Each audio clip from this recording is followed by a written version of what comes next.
go ahead and purchase it, or assign it. But I'm pretty sure I'm just going to keep it. Heck yeah. So, it sounds Nice like it might be a really good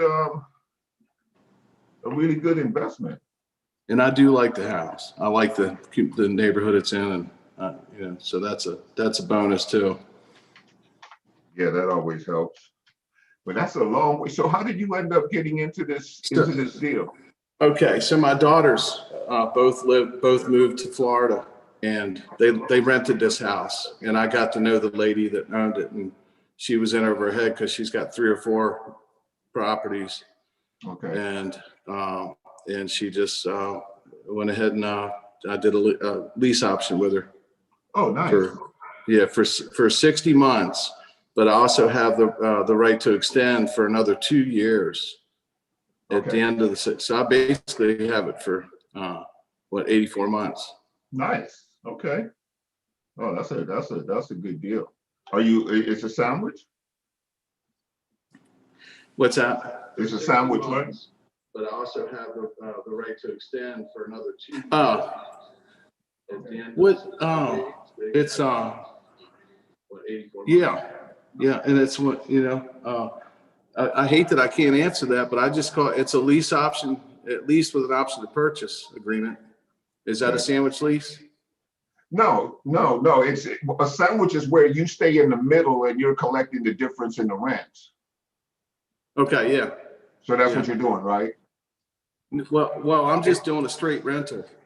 I'm basically subletting it. Oh, you're okay. So you are the tenant buyer on the project, and you're subletting it now and renting it out to other people under your name. Yeah.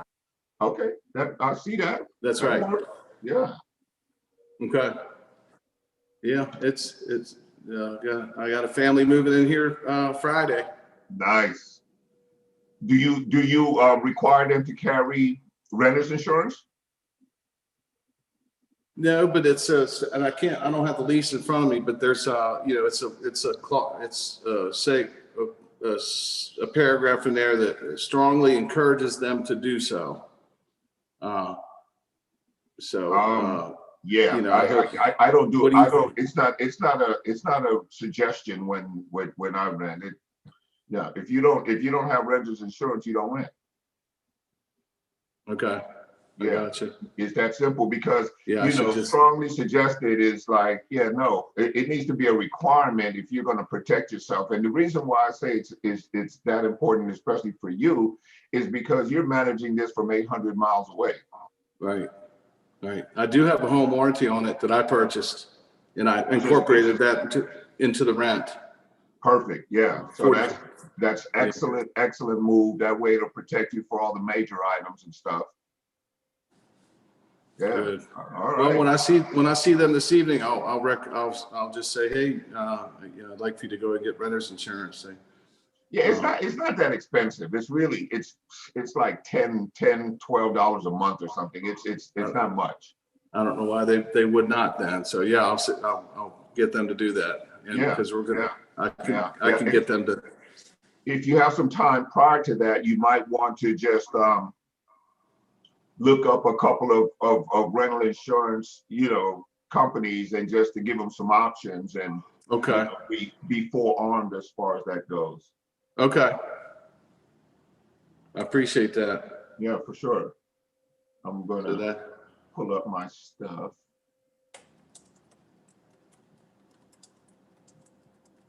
What's going on, Mr. Walker? Hey, what's going on, Philip? How you doing, buddy? Kind of busy right now. Oh, I'm listening though. Sounds like you're busy. I hear chillins in the background. I know. Yeah, I'm surrounded by a lot of people. So I just want to say what's up. Right on. Good to have you, brother. I'm gonna put myself back on mute right now. All right. All right, so we'll let a couple more people jump in, and then I'll kind of go over exactly what you're doing. I'd like to welcome everybody who's joined us, though. Obviously, I've been chatting with Jason about a project he has going on down in Florida, which is really attractive. CPT Novak. Not sure exactly who that is. I think it might be Myra. It is. Hi, Hi, Myra. Victor. How are Sorry, you? it does. It automatically logs me in with that, and I have to like manually change it. It's all good. How are you? I'm doing good. I'm doing good. Busy with work. I'm here right now at the office. Oh, okay. So Okay. that's why you can't see me. I mean, I could quickly turn on the camera so you can Yeah. see, but I'm in uniform. Well, I'm sure you're beautiful as usual. Glad to see you guys are over there trying to do the darn thing. I see you you guys are going after some deals, huh? Yes, yes. The we've been getting a lot of leads. Moises is busy making Yeah. phone calls, and I'm busy doing direct mail marketing. I'm getting ready to push out a batch of probate letters Oh, and okay. start a 12-month campaign. Yeah. So I'm excited about that. Very nice, very nice. Definitely inspired by your commitment and stuff. You stay on it the whole time. As long as I've been introduced to you, you have been, pushing forward despite all of the other stuff you got going on. So, you're an inspiration. I appreciate you. Thank you. Thank you. Yeah. I'm just gonna keep trekking along, so you'll Yeah, see well, me. you know to reach out if there's anything I can ever do to help you out, I'm there for you. Thank you, Victor. I Yeah, for appreciate that. sure. For sure. Jaime Cuevas, how are you, my friend? I'm doing good, Victor. How are you? I'm terrific, man. How's everything going with you? You moving forward? You growing in your business? How's I'm everything? trying. I'm trying, Victor. I do have a BA that I'm working with. Okay. I have a cold caller, but she has not bring so many good leads. They're not too hot. Where's she from? What's her nationality? Philippine. Okay. Filipino. So just as a side note, I just fired my Filipino VA because I wasn't getting the result that I was looking for. One of the conversations I had with Justin Chamness, and he was talking and he was telling me about the language difference, right? Like they speak English and they speak English fine, but they speak English like a dictionary and they don't understand nuance, right? You think that that's not a big deal, but it is, because as Americans, we tend to speak with a lot of nuance. And I know English is your second language, but even still, even in the Spanish language, that's your first language, right? Spanish? Yeah. Even in the Spanish language, there's a lot of nuance, there's a lot of color to it, right? When a Filipino speaks English, if you say something to a Filipino like, I'm a little long in the tooth, which, every American knows means I'm just getting older, right? Yeah. They literally picture you with a long tooth. Sometimes it can be really difficult in translation. There's a movie called Lost in Translation. Yeah. Yeah. That's what happens. It becomes very clinical, and people are my experience has been, I don't know this to be true like a blanket statement, my experience has been people are kind of turned off by the whole virtual assistant thing.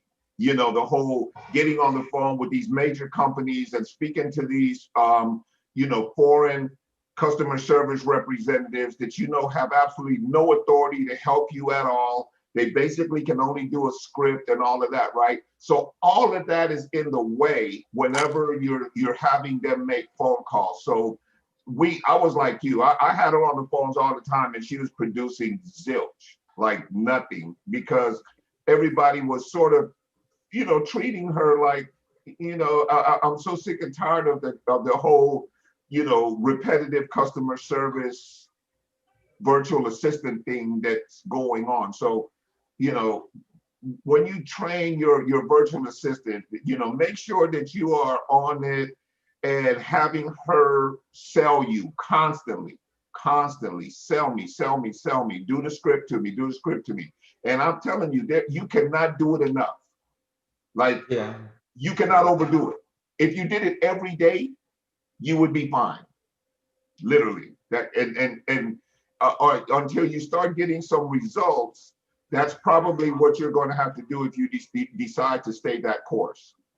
Yeah. I mean, so far I think her intro is not too strong. I mean, when she calls sellers, her intro is a little too nice. Like it sounds like a Customer telemarketing service person. rep from another And I'm country. like, yeah, don't go that route. I mean, just be like, kind of show them that you're a little lost when you intro, because if you just go like, hey, thank you for answering the call. My name is Jeline, and this is that. I'm like, no, just go something different.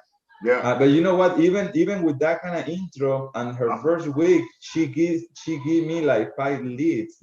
Okay. The leads, I was like, man, the intro is not the greatest, but she gave me 5, and I called the sellers, and I kind of played the thing of being lost myself, right? Hey, I'm calling back because my assistant called you, Jeline, about this house that you got for sale. That I'm calling the right number?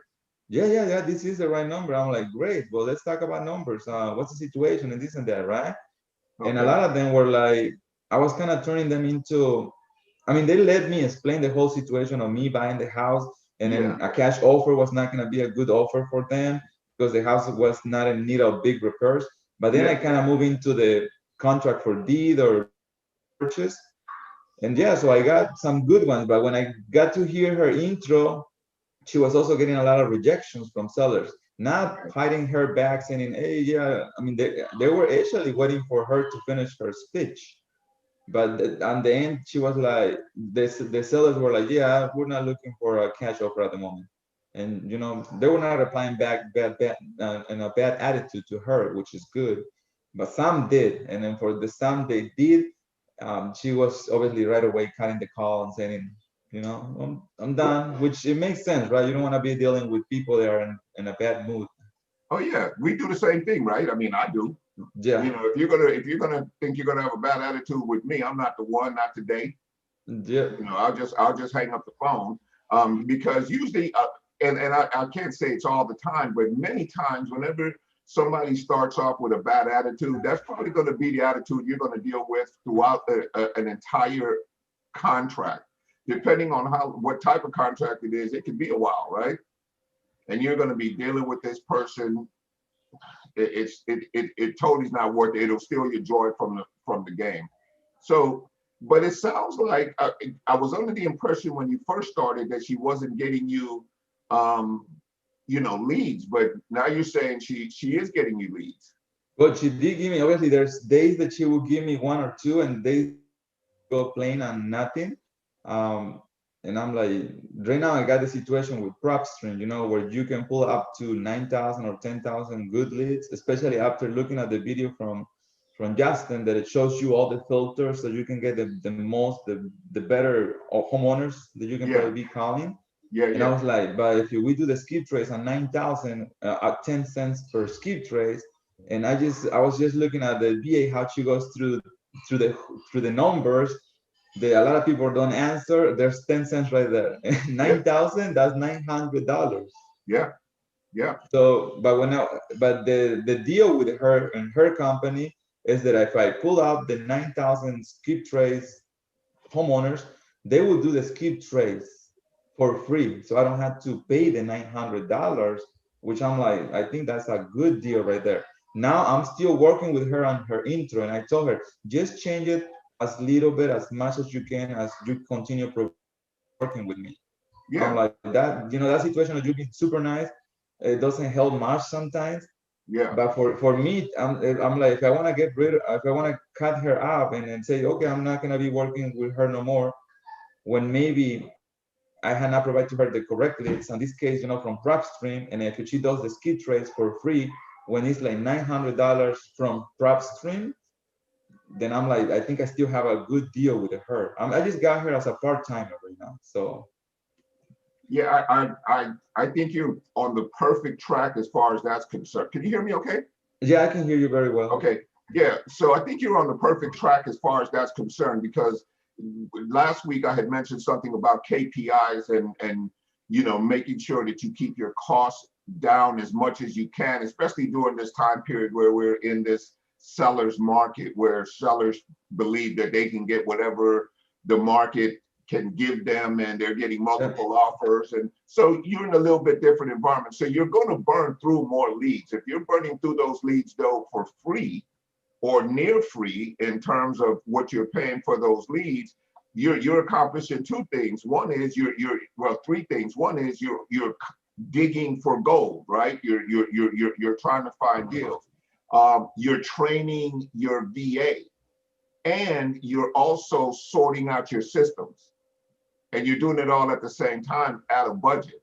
So over the next month or so, that's going to prove very beneficial to you. So, you know, that's awesome, man. Congratulations. And you're definitely on the right track as far as your thinking and as far as your processes go. That's my feeling, but I wanted to share this with the group and you guys because I mean, like I say, right now I just talked to I have another VA, but I'm paying only $1 for this one per hour. It's a part-timer, so it's not a lot. You're paying $1 an hour? Yeah, but he's doing a lot of admin work. Like right now, I'm thinking about like pulling out these 9,000 leads, sending these leads to the cold caller, her company, so she will do the skip trace, and I don't have to pay PropStream $900 for 9,000 leads, right? Which at the end of the day, even if they're so good or whatever, it's about the motivation on the other side of the call. Yeah, exactly. You know? Yeah, if you make enough calls, you will find some people. And that's what I told her. I was like, on her first week, she gave me some good leads, and then it's been weeks where there's none. But I'm like, I'm not skip tracing them. I mean, she's getting her own SMT owners leads, plenty of them, so that she stays busy for the 4 hours that she needs to call. So I don't have to deal with that. And she's doing my local market and including a different market that I'm choosing for. So that sounds awesome, man. I might have to pull your coattail on something like that if it's available to anyone else, because I can sure, you know, get in at a price point of $1 and definitely try to, you know, train up somebody and get them to a point at which they can actually earn. Like right now, you know, I'm horrible on computers. By the time I'm about to click something, the other VA for $1 already did a lot of things. Like right now, as I'm telling this VA of the $1, I'm like, the first thing you want to do as soon as you get in, put me 8 Craigslist ads on Craigslist. Yeah. That we buy houses and then things like those. So he's doing my market and he's also doing another market. So it's a total of 8 Craigslist ads. And as I told him, like today he's working a long day. I was like, in the first hour, I need you to put those Craigslist ads. 4 hours later, because as you know, Craigslist is free and my ads will go all the way to the bottom. Yeah. So I was like, 4 hours later, go ahead and refresh them. Before you leave tonight, go back on it, refresh them, and let's get them up and running. So tomorrow, like he has 3 p.m. to 8 p.m. As soon as he gets in, he's gonna refresh those Craigslist ads so they can stay on top of it. And then at 8 o'clock, when he leaves 5 hours later, he's gonna bump them back. Nice. Okay. What kind of results are you getting from Craigslist? Are you seeing some? Nothing at the moment. Nothing. Even the Craigslist ads are really good. They're good pictures, good content, but nothing. What are you looking for on Craigslist? What are your ads seeking? Yeah, they're seeking homeowners. So pretty much sending, hey, tire landlords, and then we're putting some really nice beat up houses, pictures, images, which now my BA's become really good at picking up good images and putting them in. And the text is good too, just based on what it's saying. The title is good. But I'm not getting nothing yet. But this is obviously, we gotta be consistent, right? And as me knowing as soon as we put in the Craigslist ads, then they go down after 4 or 5 hours all the way to the bottom where no one can see them. So I'm telling my guy, hey, let's make sure that you put them back every 4 hours, you know, whenever you're working. Now, don't they have a paid option that keeps your ads up for an extended period of time, right? But you're not doing the paid option. You're doing it free. I'm paying $1 for the VA, and he's able to do it like that. So I think it works. Yeah, that's fine. Yeah, when you're marketing a property, it might be to your benefit to go ahead and pay. Because if you're marketing a property, you want it to stay at the top, and you don't want it to be going down throughout the day. So if you pay, it'll stay at the top. But that's only good, that's great if you're marketing a property because you want it to stay at the top as long as possible because you want to try to get as many calls as possible on the ad when you're marketing. I just started like a week ago, and then I had not get no calls. Even like I say, well, 3 days ago, and I had not get no calls yet. But I'm hoping, right, as being consistent and people keep seeing me at the same market, same hours, then they're gonna be kind of, oh, this guy is a legit guy. Then let's call him, right? Yeah, it's the long game. And then this guy is from far away. I mean, very far away from Banda Beach or whatever country is, so far away. Then when I did try to have him do my Facebook paid ads, he failed. He did everything fine, just like the video shows from different, like from Justin or from different people. And when he was about to publish it, and my Facebook paid ads, it would say that it was active, but just a couple of minutes later, it would say rejected, maybe because of the contact or whatever. And I'm like, what are we doing wrong? We're just copying the same stuff the other guy is doing, putting it like that with my profile, but it's not moving on. So I guess I'm down. I will have to do it myself, and obviously it's gonna take me longer, 3 times more than my BA, but I'm gonna do it, right? And then go from there. Have you tried using a VPN? I'm assuming he uses a VPN. What's that? That's basically just a system that hides your IP address so that they can't tell that it's being done. I will share that. Yeah, I will share that with him and see what's going on. Yeah, check that with him and see if maybe there's a way for you to mask it. Because sometimes what Facebook does, it recognizes that it's not you or that it's not local to you, and they will just shut you down. They do it to me all the time. I'm constantly in Facebook because we know that we're not consistent because I have a 9 to 5. So I told her, you know what? Look at this guerrilla marketing stuff and just copy it and do it. Because of his location far away, he was not able to do it. So, but still, I mean, that's something that I would have to do it myself. But it's just all about like getting sellers to us, right? I mean, now, what does his location have to do with it? I don't know, I mean, but he's not from Philippines. He's really from way far away, like Iraq. So is it a matter of his internet access not being good? Not the internet access. It's the location, as you're saying in the what you just say. Oh, okay. So it's tracking the IP address and it's saying that it's not. It may be getting hacked and stuff like that. So they're doing all the security measures and they're shutting it down. You'll be surprised because even when I told him, I was like, hey, let's start finding some cash buyers on these markets. Yeah. So he started using the system from Simon, right? Like LLCs and open corporations and truepeoplesearch.com. And then he was like, hey, I'm having issues with the truepeoplesearch.com. I'm able now to go for open corporates, but truepeoplesearch.com is giving me issues. I was like, go ahead and take the time, ask other fellows in your market and your area, what are they using? And then he took the time, then he came back and he said, I'm able to start searching now. I'm like, good. Yeah. So he's keep tracing LLCs on my markets that I want to get for, and he's loading them up into Podio.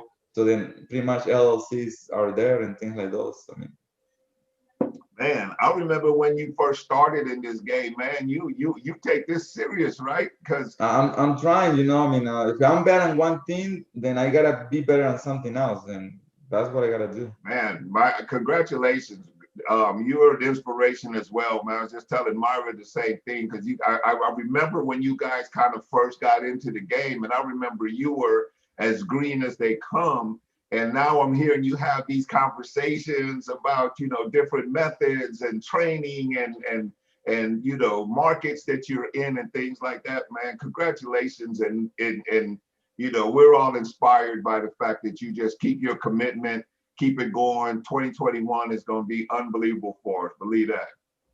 Yeah, I got to change my game plan. I mean, I got to kind of just be with you guys. This is a really good group. There's other groups. And it's so hard, sometimes you're just like more training, but at the end you get frustrated because you're not getting a lot of things done. Yeah. Right now, with this VA of the dollar one, he's been providing me a lot of JP people. Yeah. He's pretty much just putting them into a silver plate, let's call it. And then I'm the one calling these guys, right? Yeah. hey, my business partner contact you and then you have a deal. Yeah, so we kind of underwriting those deals right away and fast. And we're looking like, this is not a deal. I mean, it's asking price 40 and it's worth 50 and it needs 15 or 20K. It's not a deal. So, Yeah. but there's some there are deals, and then obviously those are gonna go super fast. So Yeah, absolutely. And that's what the game looks like. Just so you know, you're exactly on track. You're doing exactly what the game looks like. You go through a whole bunch of duds before you find something that you can turn. What makes it attractive for us, obviously, is that, you know, the paydays are nice when you do turn one. So you don't have to turn that many, but you will have to turn over a lot of dirt to find them.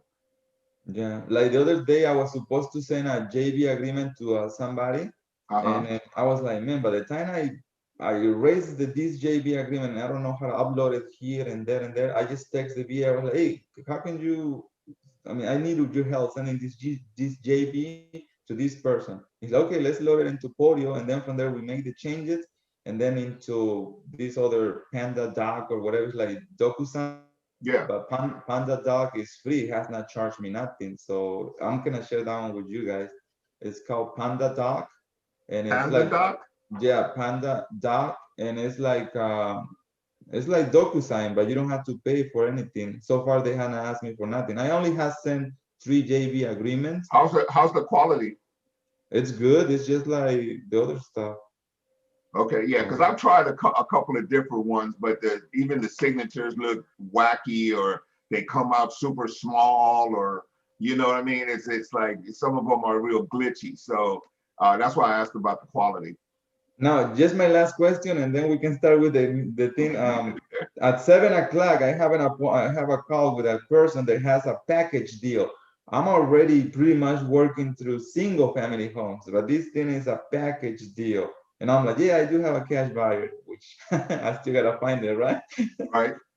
And then a purchase price is $925. I still made the commitment to give this guy a call because, and then it's all about learning, right? And kind of knowing for sure what's going on. I got a few numbers here. The purchase price, 925K, NOI yearly. I don't know what that is. NOI. Net operating income. There you go. 180. And That basically means that it's supposed to give off 180,000 per year after expenses. Okay, that's really good then.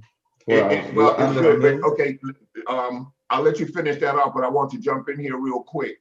Whenever you see these kind of numbers, always understand that they give you what is called a pro forma, right? All of these numbers are pro forma numbers. Pro forma basically means that it's a best case scenario, right? That this is what's possible. That if you did this, this would be the numbers. That's oftentimes what's those numbers that you're looking at right there. What you need to find out is what the actual numbers are. And you're going to make your deal on the actual numbers, not the pro forma numbers. Okay, because I do have the cap rate is 13.56, and as I was listening to a training from Ron LeGrand long time ago, he was talking about like the higher the cap rate is, the better, I think. The sweeter it is. Oh yeah, the higher the cap rate, the better. Yeah, absolutely. Because this thing is sitting at 13.56. But you're going to go back in and you're going to you want to grill him for the actual numbers on these things. Because like, I'll give you an example of what I mean by that. He's projecting that the income is 180K, right? Yeah. But that's assuming that all of the units are filled, or all of the houses are rented, or it's assuming a completely 100% fulfilled situation. You're not buying on fantasy. You're buying what's existing, what it's worth right now today. Don't put me to work and tell me I can make this, and you want me to pay once I am able to fulfill on that. That's not how I operate. I operate based on real numbers. So what are your real numbers? How many of these units are vacant right now? What kind of condition are these units in? How I, soon could I get people into these units? Go ahead. I got a spreadsheet, and when I was going through the units and vacancies and stuff like that, I'm like, yeah, they need a lot of repairs. Some are empty, some are going through convictions, some needs new roof. I'm like, if I was a landlord, I'd be running away from this deal. Yeah. See, so and you're right on track with your thinking also, because again, when they start putting out these pro forma numbers, is they do these on either multi-unit buildings or multiple unit asset pieces like you have, where you have a 5-6 houses in one package or whatnot. They love to do that. They love to give you these pro forma numbers, and they're fantasy. They mean absolutely nothing to you. You have to go in there on a situation like this and make sure that you look at every single property on your own. Here's another thing. When you're looking at a property, at a bunch of houses separately like that, right? Are they houses or houses, multifamilies? There's a mix up of everything. when the multifamilies are how big? 2, 4s. None of them over 5 units apiece? I think they were, but I kind of just looking into a few things because there was like this many houses, and then there will be pictures there, and there will be multifamilies. I think 4 or 5. I think. Okay, because you understand the difference between 4 units and 5 units, right? Yeah, they go for residential to commercial too. Right, exactly. They go and your funding and everything is different. So when you're talking about putting together a package and you're trying to pay one price for all of these different sort of properties that now have to be dealt with differently, you want to make sure that going in, because understand in real estate, you make your money going in, not coming out. Yeah. Okay, so you got to know when you're going in that money is going to be there. So you're going to make sure that you evaluate every single unit on its own merits. It's not a package for you. It's a package for them. Yes. For you, it's a bunch of single transactions, and each transaction has to stand on its own. Yeah, I mean, I don't know. I just told my BA, just let's keep finding single family homes and let's avoid these. No, I mean it's a doable deal. I mean, think of it this way. Think of it this way. If you can do enough research in there, and just imagine that you're doing a bunch of single units. They're just a bunch of single units. Just get the whole idea of that. It's this package. Take that out your head. You just buying a bunch of single units. You just buying them all at one time, and they may be different prices based on condition, based on a number of different factors, right? But think of them as one unit each. If it's a single family home, then it's a single family home, and it's comped out, and it's ARV determined. Everything is going to be on that one single family home, and then on to the next one. Duplex. Everything, you're going to sort that duplex situation out and compare it to other duplexes. Okay. Each one becomes, you just have a whole bunch of them, because you might come back to him and say, look, I'll take number 1, number 7, number 13, number 4, number 12. I don't want the rest of this. Can we talk about that, or maybe not? Yeah, okay. Okay, so you could still extract the deal out of there, and you have to get by this whole conversation he's having about selling you this package at $9 million, whatever, and now you're stuck with this albatross around your neck that you now have to figure out how to deal with all of these different properties individually. Now, here's the other positive side of that. Let's say you do the homework, you determine a real price, you determine a real timeline in terms of turning this around, how long it's going to take you to get it done, how much it's going to cost you, whatever. You get a contract that shows a nice profit for an end investor. Now you have a strong package, and all you're trying to do now is make sure that you get it in writing such that you can sell the contract. Okay. Yeah. Once you've done the homework, you can sell the contract. I understand that it gives you an opportunity right now that you might, because you're going to do all this research on each individual property if you got them one at a time anyway. Now you're Yeah. gonna just do it on a whole bunch of them, one at a time. Yeah. That's kind of a little crazy. Too many. I mean, see your like I face. said, You're like, shit. no, I mean, this is the deal. He came into as a package, and then I was Uh-huh. like, oh, I remember myself sending out a few emails out getting cash buyers, and some of them reply back saying, hey, we're not looking for single family homes. We don't have the time to buy one at a time, but we're looking for packages. I'm like, maybe here is an opportunity.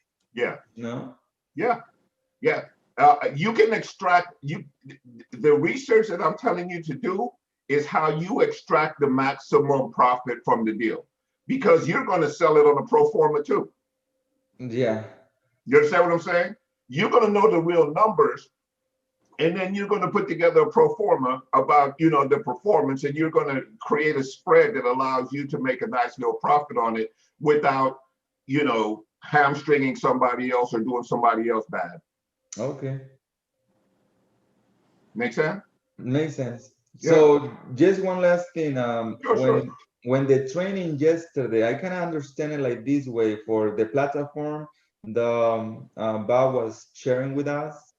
You able to export homeowners Yeah. with phone numbers and stuff like that. You're talking about on PropStream? Yeah, no, not the prop stream. Yesterday training, Bob, Oh, I wasn't on it. you were not in. I wasn't on it, so I haven't seen it yet. I've been moving the last 4 days or so, I haven't been able to see any of the training. Okay, well, the training yesterday was about this guy that does the short sale thing. That he's the pro. Oh, you talking about Bob Vieira? Yeah, that one. Okay. Oh, so you're talking about short sales? Short sales. And yesterday he showed a system where you're able to do export the list of homeowners with phone numbers and everything else. And I was like, for all of us, like me right now, yeah, I'm sending that maybe my cold caller department can do the skip trades, and then I'll be saving $900. Yeah. And that's a maybe, right? I still gotta try and see how fast would she do that, and what's the quality and stuff like that. So I'm not sure yet. But when it comes to these other platform that these guys share with us, the phone numbers already coming there, and there's a little bit of distress situation on these homeowners. I think that's a better route. And then we're talking about 30,000, 40,000 homeowners. Yeah. Per county or cities, things like those. Mm-hmm. So what you guys think about that? I mean, I kind of. Okay, so here is the visual of the ideal real estate scenario, having very little to do with the property itself, even because the property can be an ugly property or pretty property or whatever, right?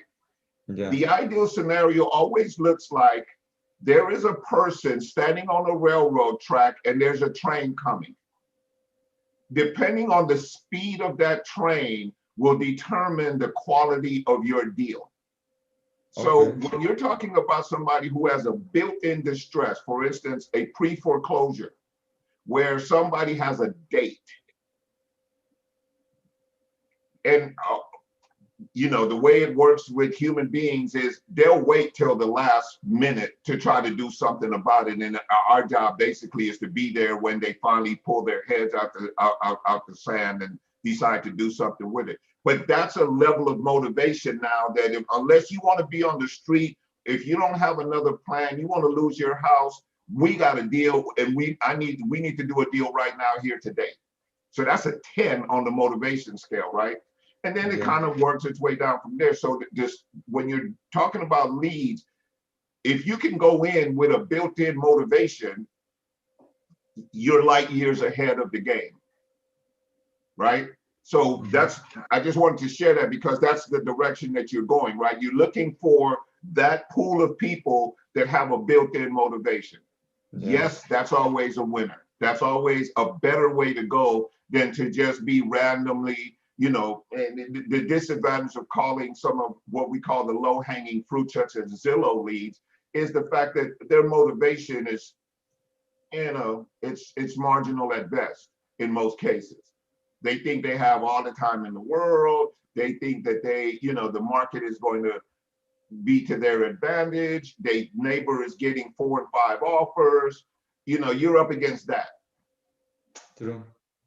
So, All right. yeah. Thank you, Victor, for helping me out. Getting my head a little bit more relaxed. Oh, absolutely. Yeah, you're good, man. You're on the right track. Congratulations on the progress you've made for sure, man. I mean, I've seen you grow, and it's pretty amazing. I think you're gonna do great. I hope. I hope. Yeah. Believe it. Believe it in your heart that you're gonna do great. Then you become a deal magnet. That's my That's goal. the goal, right? That's my goal. There you go. Let's see, Carl. What's up, buddy? How you doing, man? I'm doing good. How about you? I'm doing good, man. Good to see you. Thanks for joining us today. Thank You got you. anything on your mind? Any challenges that you're dealing with? Any role play scenarios that you thought you might want to work through? Anything? I have this one that property that I'm gonna call later. Okay.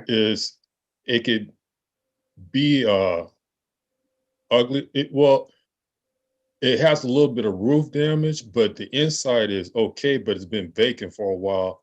But Nice. it could either be a lease option, either or, but it has like about 70-something thousand of taxes, liens on it. So I was thinking once when I call,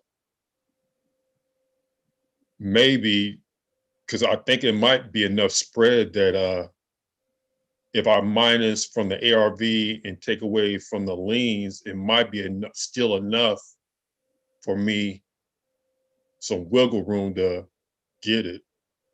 What kind of you want to work the numbers real quick? What's the ARV you've come up with so far?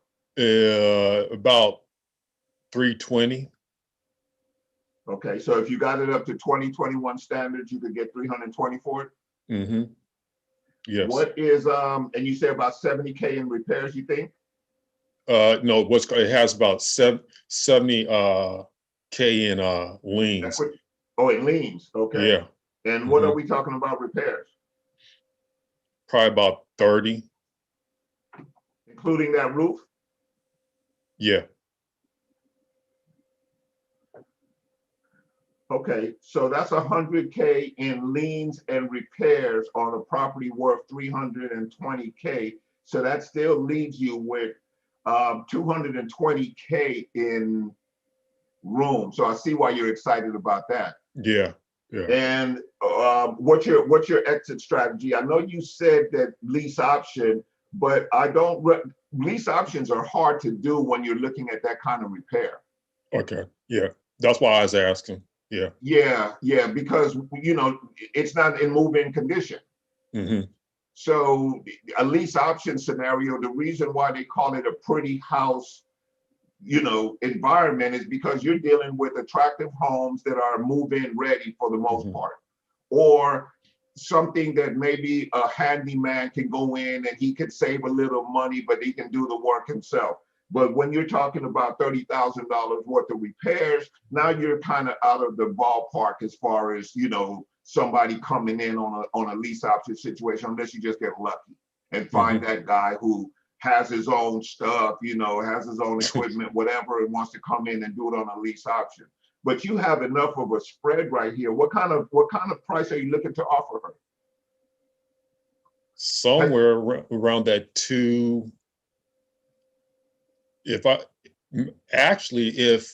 I can get it around 230, that'd be the max offer. Okay, so let's role play it, me and you. Let's role play the phone call right now as if you were giving her a call, and let me know what you do, and then we'll kind of break it down so that when you get on this call this afternoon, you'll be 100% ready to know exactly what direction you want to go in with it. Okay. Can we do that? Yes. Okay. So I'll be the home seller, and give me a little bit. What do you know about the home seller so far? I know that I've been trying to look up the phone number. I think I got the right one because I've been looking up some other ones that was does, but I'm wondering if the owner, because he owns some a couple of more if he even still alive, because I've been looking in the was it in the county, and it's still under that person's name. But then I look like I've been digging like in death certificates and stuff like that, and it has like 2 in this county, and I'm Under the same wondering name? if the person, like the family members, like the kids, is still keeping the property in their father's name. So it could Because possibly be a probate situation then. yeah, because I'm thinking it might be more like that, because this guy is around almost 80 years old, and it's kind of a coincidence that the code enforcement been on him for a while, and they've really been pressing it for the last 3 months, but nobody's not responding. He has another lien on another house, so I'm kind of thinking he could be in like a adult care facility or something like that, and Yeah. maybe the kids are running it and they just like pushing it off, like they don't want to deal with it type Yeah. of scenario. Okay. All right. Okay, so you're not even sure at this point if you have the right contact information. Yeah, Okay. I Okay. have skip trace, but when I get off the You're phone, still not sure if how many numbers Yeah. do you have? How many numbers have you come up with in your skip trace? Because usually if you do a good skip trace, even if you do it through batch, you end up with maybe 4 or 5, maybe 6 yeah, numbers. I'm on 3 right now. I skip traced it again with prop stream yesterday. Okay. So, and it said it's successful, and I noticed it's different than the other numbers. So hopefully this is the one. I doubt it'll be because the guy's elderly. I doubt it might be a cell phone. It might be a landline. So I know I have to call. Yeah. Yeah. Okay, so let's do the role play then. Okay. You're gonna call me, and I'll kind of create a situation, and just we'll just go down in one direction. It may not be the direction that it ends up in, but at least it'll give you some practice in terms of what you're trying to uncover here. Okay. Okay, so hello. Hello. Hi. My name is Carl, and I was just calling. Do you own a property on 123 Main Street?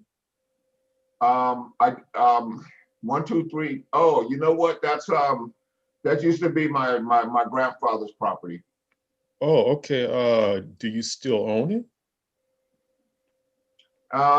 You know what? I know it's in the family somewhere. I'm not sure. Oh, well, I don't mean, I was just calling because my name is Carl, and I was just reaching out to you because I was walking in a neighborhood doing a daily walk, and I just seen this property caught my eye, and I was just seeing who was the owner, and maybe you might consider selling it. That's why I'm calling. Man,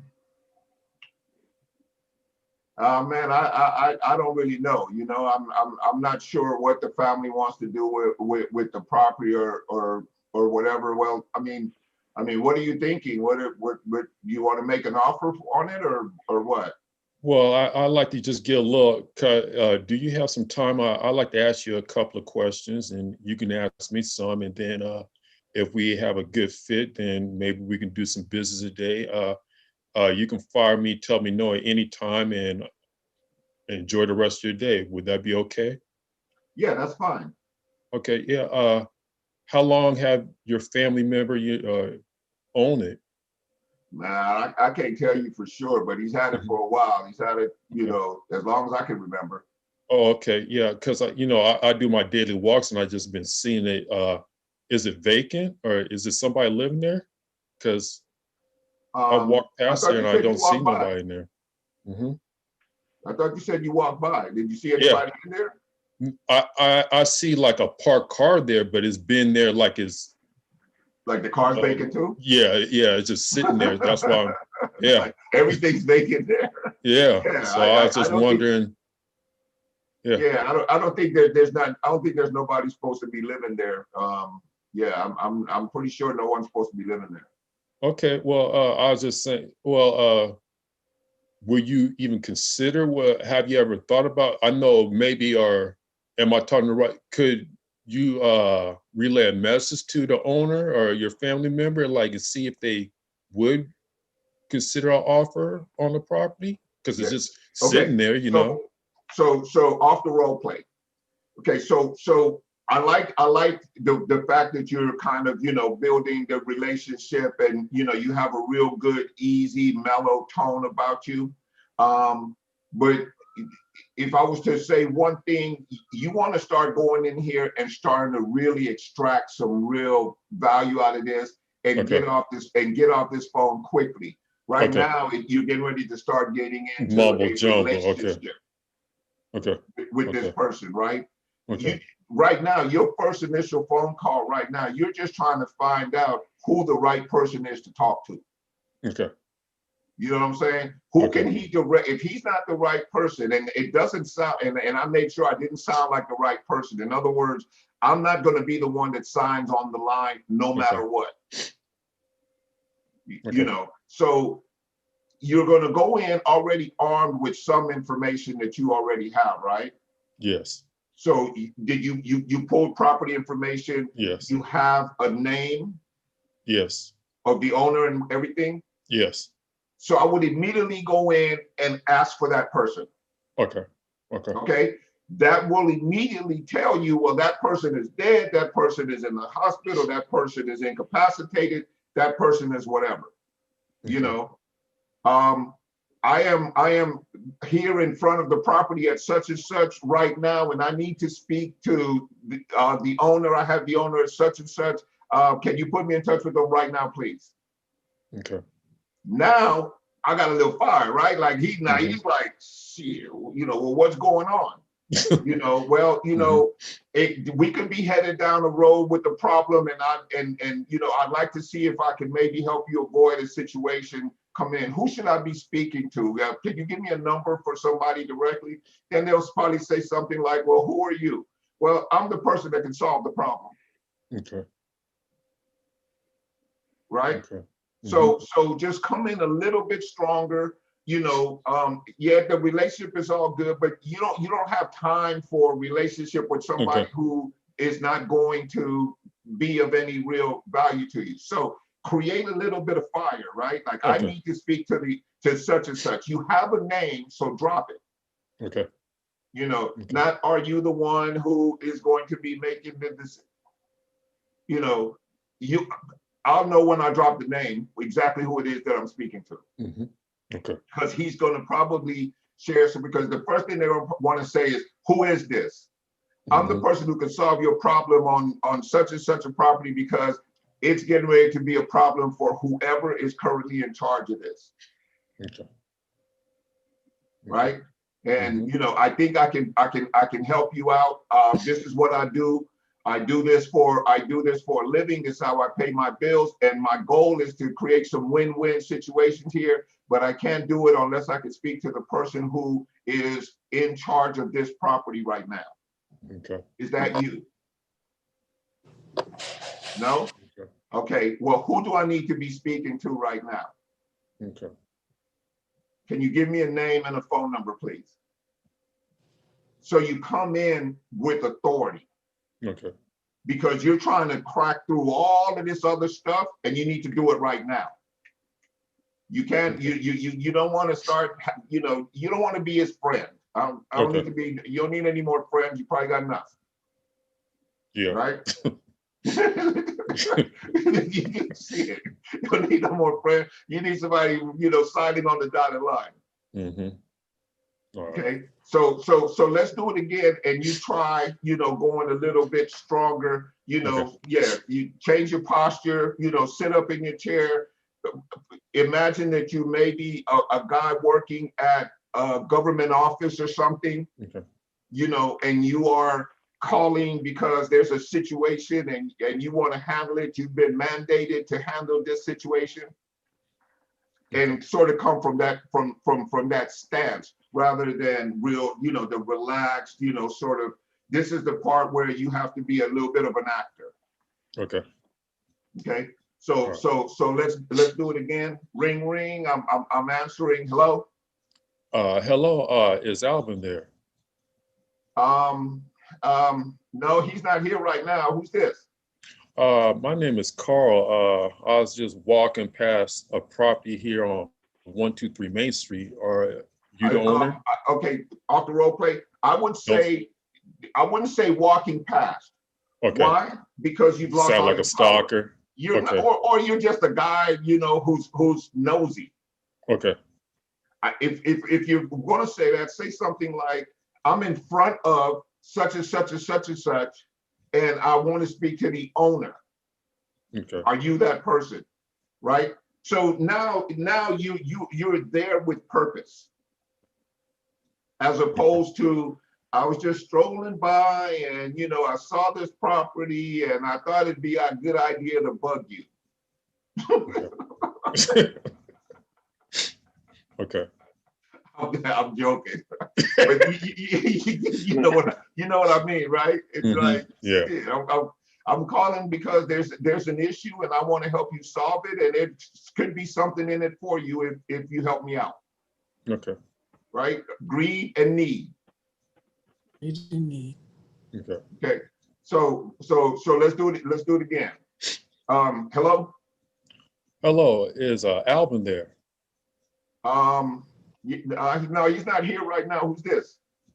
My name is Carl. I'm from a property here, 123 Main Street. And is this Alvin's property? Yes, it is. Well, I'm a local home buyer. Can I speak to Alvin? No more identifying yourself. I need to speak to Alvin. Okay. Okay. You understand the authority? Yeah. All right. It's the authority, right? It's like you're trying to hammer through all this as quickly as possible. No, you don't need to identify who you are yet until they make you identify who you are. In the meantime, I need to speak to Alvin. Okay. Where's he at? All right. Okay, like guts. Sounds like a police officer. Sounds like I need to figure out where is he, man? IRS agent, man. Go ahead. Okay. Sorry about that. Steve's over there. His little mind is just, you can see it in his I'm eyes. just- His little mind I'm just like, listening, man. what would I do? What would I say? I would do this. Carl, you're doing great, man. Just a little passion, excitement, enthusiasm. You're doing well. Keep it going, man. All right. Oh, yeah. Steve is always thinking. You can always see his eyes just kind of like. I see. Yeah, that's who he is. Yeah. So okay. So let's go again. Remember, you're going for the information you need. Forget about all of the relationship stuff per se. Obviously, you don't want to be a jerk. I don't know if you can be a jerk anyway, Carl. You seem really soft-spoken and kind like that. I mean, I know you have your moments, right? You're like, no, ask my, ask my son. Hey, Carl, Yeah. Yes. this is Yes. Jose. How are you? Good. Yourself? Oh, pretty good. Hey, I'm just thinking that you've got, like Claude says, act it out. In the beginning, you have to have excitement. You've got to say you're excited, and you got to act like you're going somewhere. So you got very little time. So you've got to then right up front let him know when he's saying about taking command. Right in the beginning, you have to act with like urgency, like you've got to go somewhere. So you got to get off that message right up front. And if the person responds, that's how you get their attention. You're creating that attention in the beginning. And so if you give them room to say no, what happens is many times they'll say no, they'll shut the door in front of you before you get it off. Okay. Okay, enough with you and your quality information, Jose.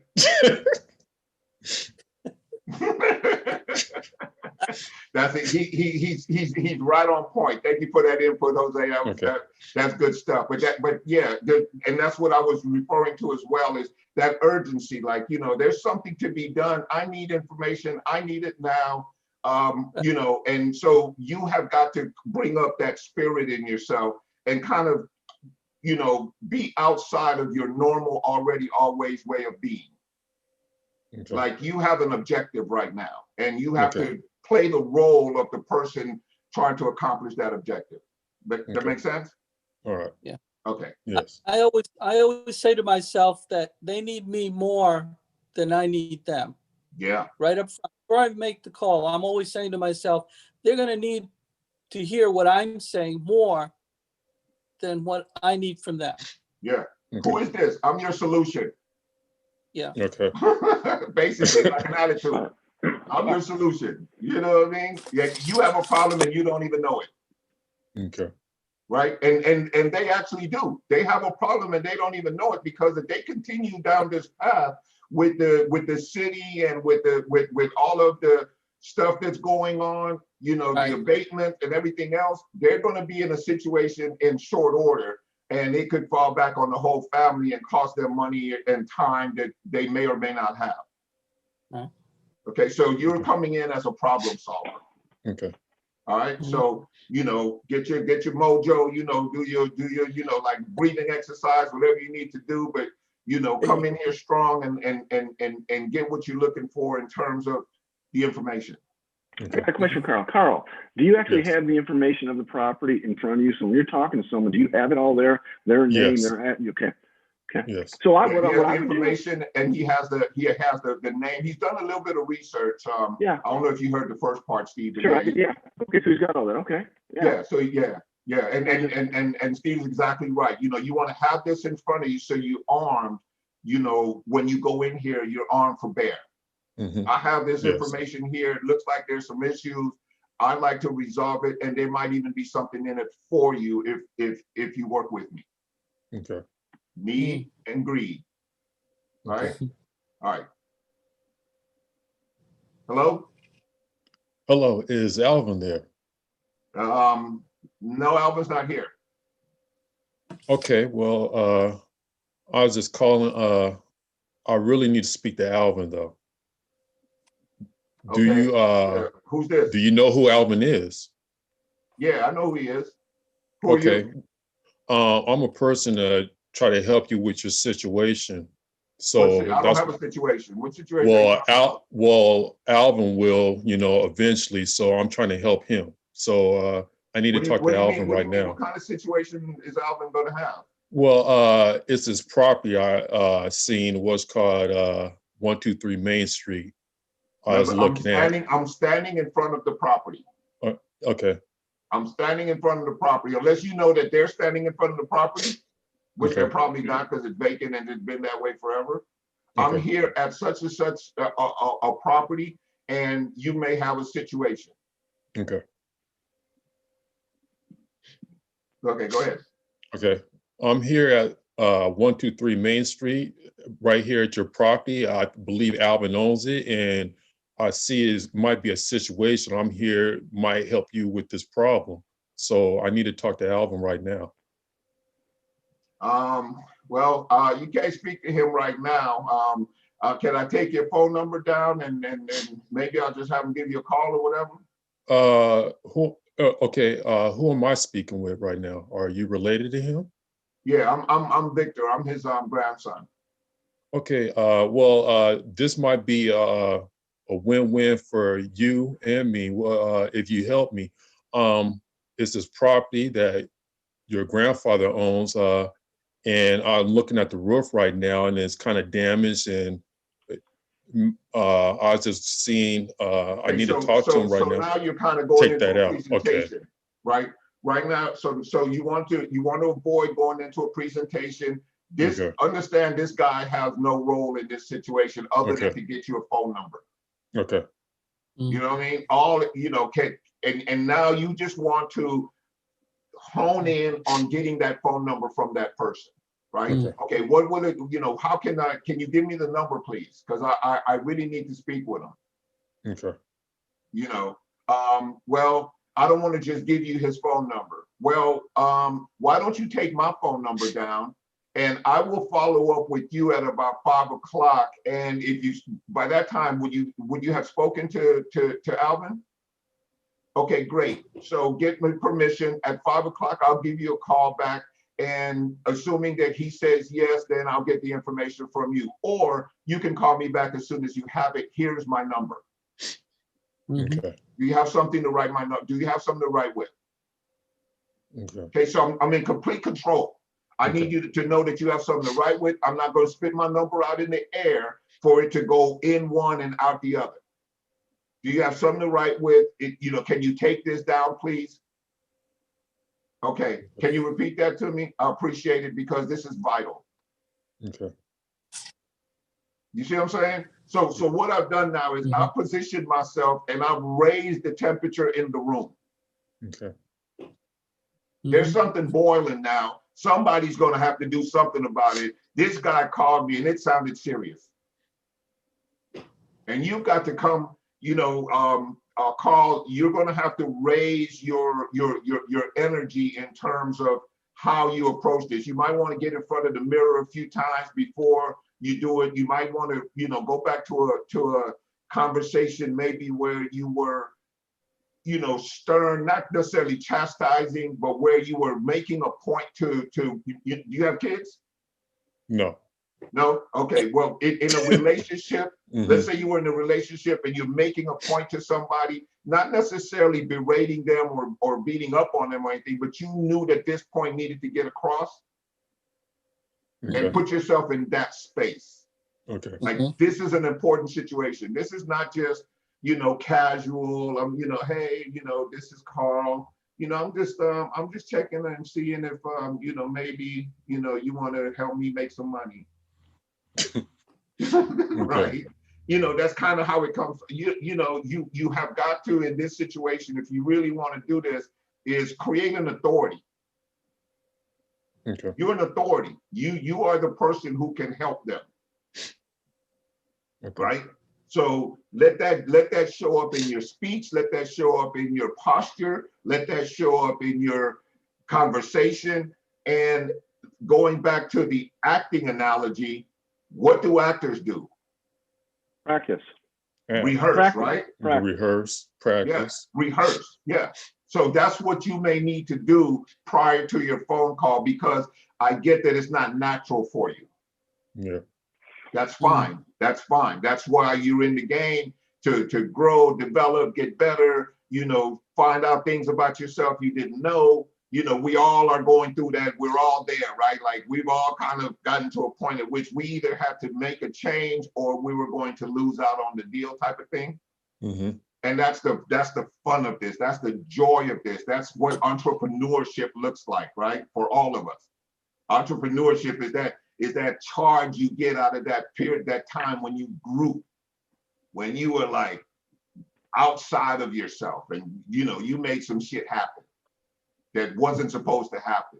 And you were in there and you look back on it and you're like, so that's kind of where you are as far as this goes. So, yes. Go into the gym, do a little practicing, understand what you want to accomplish with this person, and go in with that posture.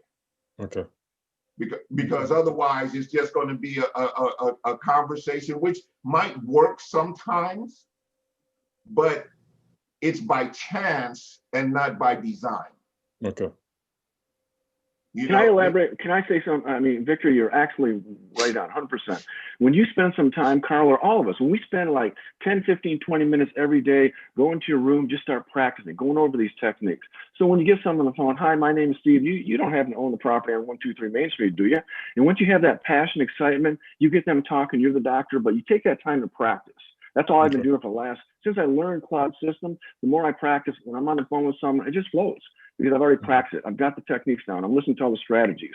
I'm redirecting questions. I'm listening. I'm the doctor in the room. The more you do that, you're going to feel comfortable. So when you're on the phone, just like, hey, I'm going to say, oh man, your name's Adam. Are you about Adam? Are you Adam and the Chickmunks, or what is it? What's that? What is it called? Adam and the Chickmunks, or whatever it was called. I don't know. You use a little humor too. Right. But you always got to have that passion, excitement. Right. Can you do but everybody's different though. That's why I'm on here. No, I need it. So yeah. We're here to encourage you. Thank all of you. We're here to encourage each other though too. And Victor does a great job with his Wednesdays, man. Fantastic. Yeah. Thank you. I appreciate that. Can he actually go with an angle of like getting the person, whoever answers the phone, to get them curious? Like, may I speak to Alvin? I go, well, Alvin's not right here. He goes, hey, well, I need to get a hold of him. I need to get his number because I'm interested in giving him some money for that property on blah, blah, blah. So that kind of piques, say, okay, this guy wants to give this guy some money. So now what you're talking. There you Right. go. Back Right. again. Or create a Again, back to situation. the need and the greed. Exactly. Yeah. Trying to get Right? greed. You're always addressing one or the other or both in Right. your conversation, and think of that like a mindset. And Philip, thanks for your input, buddy. Appreciate it all Thank the you. time. But he's absolutely right. He's absolutely look. I have some money that I could get to him, and I could do it pretty quickly. I need to get his number though. And that's the key, is get the number. You got to get the number. Don't waste time. You got to get the right number to the right person. That's the key. Otherwise, you're just wasting your time. That's your goal on this call today. Yeah. That's what we've determined on this call, is that your goal is to make sure you get to the right person, or figure out exactly what the status of that right person is. Okay. Is he incapacitated? Is he in a home? Is he past, deceased? What's the status of this property? That's the whole point of this phone call today. It's not, it's not a, make friends mission and all that. Your goal today is basically to get to the decision maker, one way or another. Okay. That make sense? Yes. All right. Yep. You got any questions, Carl? You got any No, that I needed to hear all this. So yeah. Thank you. You're very welcome, my friend. That's what we're here for every Wednesday. Yes. Thank you. Thank all of you. Yeah, for sure, for sure. All right, let's see. Who else wants to jump in here? Anybody have a situation, a role play they want to do? Philip Montoya. Yes, sir. Yes, sir. Hey, I'd like to hear a conversation about getting some tenant buyers, because we're always getting the seller, but I'd like to go and trying to get and have an interview, I guess that's what you could call it, with like a lease option tenant, or talking to a few people and see how the conversation goes. Absolutely, absolutely. You want me to role play that with you? Yeah, like I'm the tenant. Okay, all right. So okay, so you go ahead and give me a call. I'm the contract holder on this property. I won't say the property owner. I'm the contract holder because I'm the investor. Okay, ring ring. Hello. Yes, my name's Philip, and I saw your ad on Craigslist, and you have a rent to own, and I'm interested in that property. Okay, all right, Philip. Have you driven by the property yet? I have not. I just saw the pictures on Craigslist, and yeah, I liked what I see so far. Okay, so Philip, my first suggestion would be that you drive by the property and drive by the neighborhood and everything, and make sure that that's something that you're really interested in. Once you do that, then we'll move a little bit further with this. I never like to have a bunch of conversation with folks if in fact they haven't seen the property and the community. Okay. Okay, let's say now I. Okay, so that's the first conversation. Yeah, we'll take it to the next one. But assuming now, let's say that you did see the property.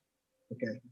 Yeah, I saw the property. I drove by, and I really like the neighborhood, and that house looks great. Me and my wife are looking for something. We're in an apartment right now.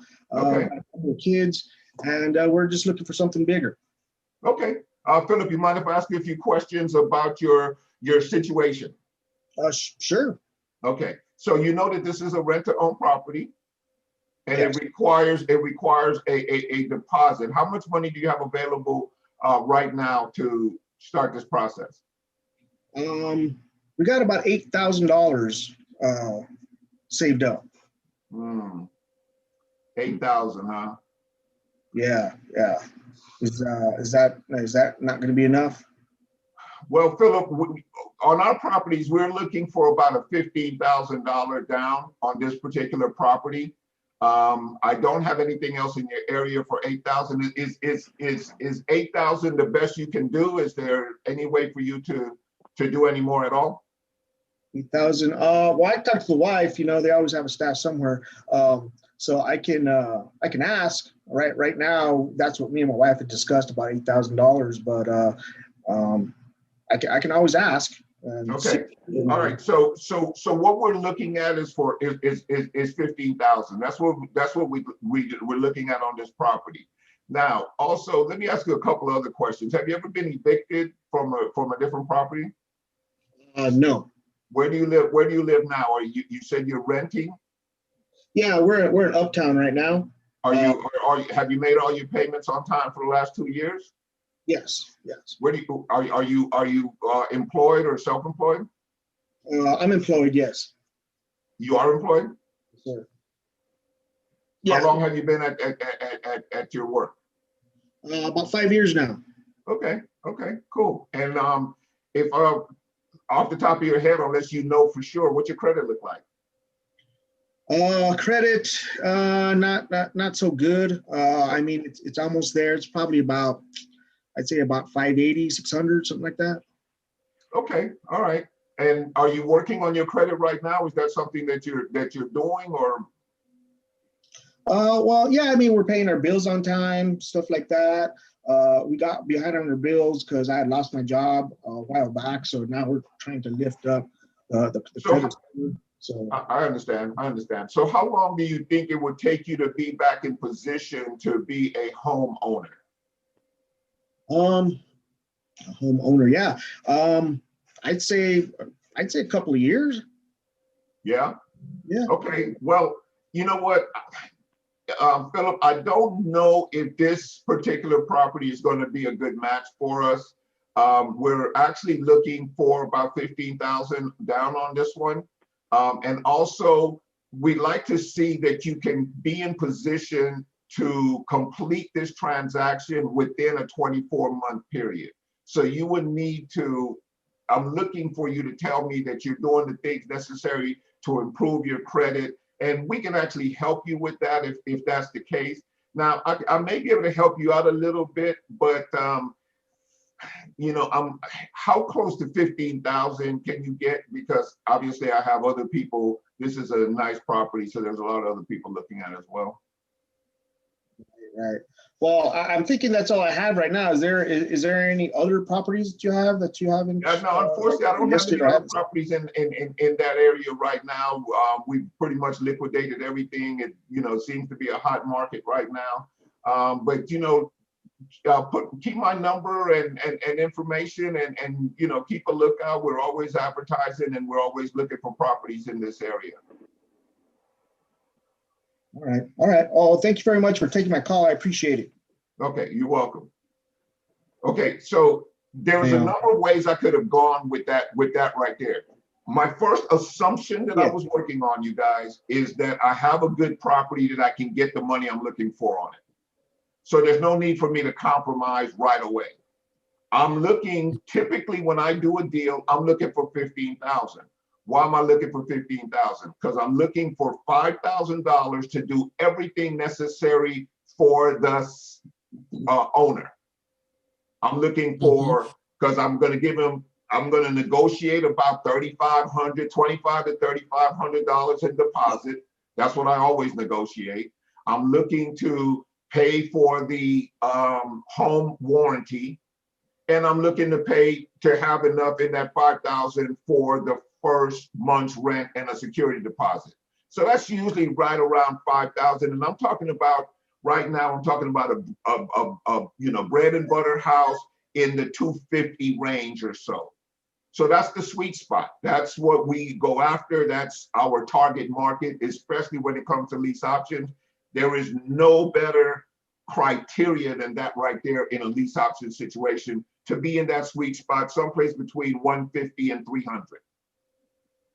Right? That's your ideal pretty house lease option scenario. Go ahead. I'm sorry, Philip. Sorry. So when you advertise your contract, you don't, because Justin puts his price on it already. So you don't necessarily put your price on it. So that's why you're asking how much down. That's right. If I were to I'll give you an example. A person was selling the house for $200,000. I managed to negotiate a $195 price. So I gave myself the $5,000 room, right?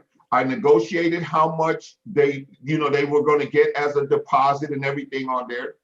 I stayed away from the conversation like they were getting a down payment. No, they're getting a deposit like a landlord, like a renter.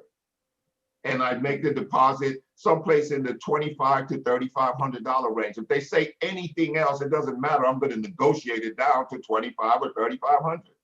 So one way or another, that's my goal, right? I'm going to negotiate it down. So once we get to that, then I'm going to be looking to purchase a home warranty.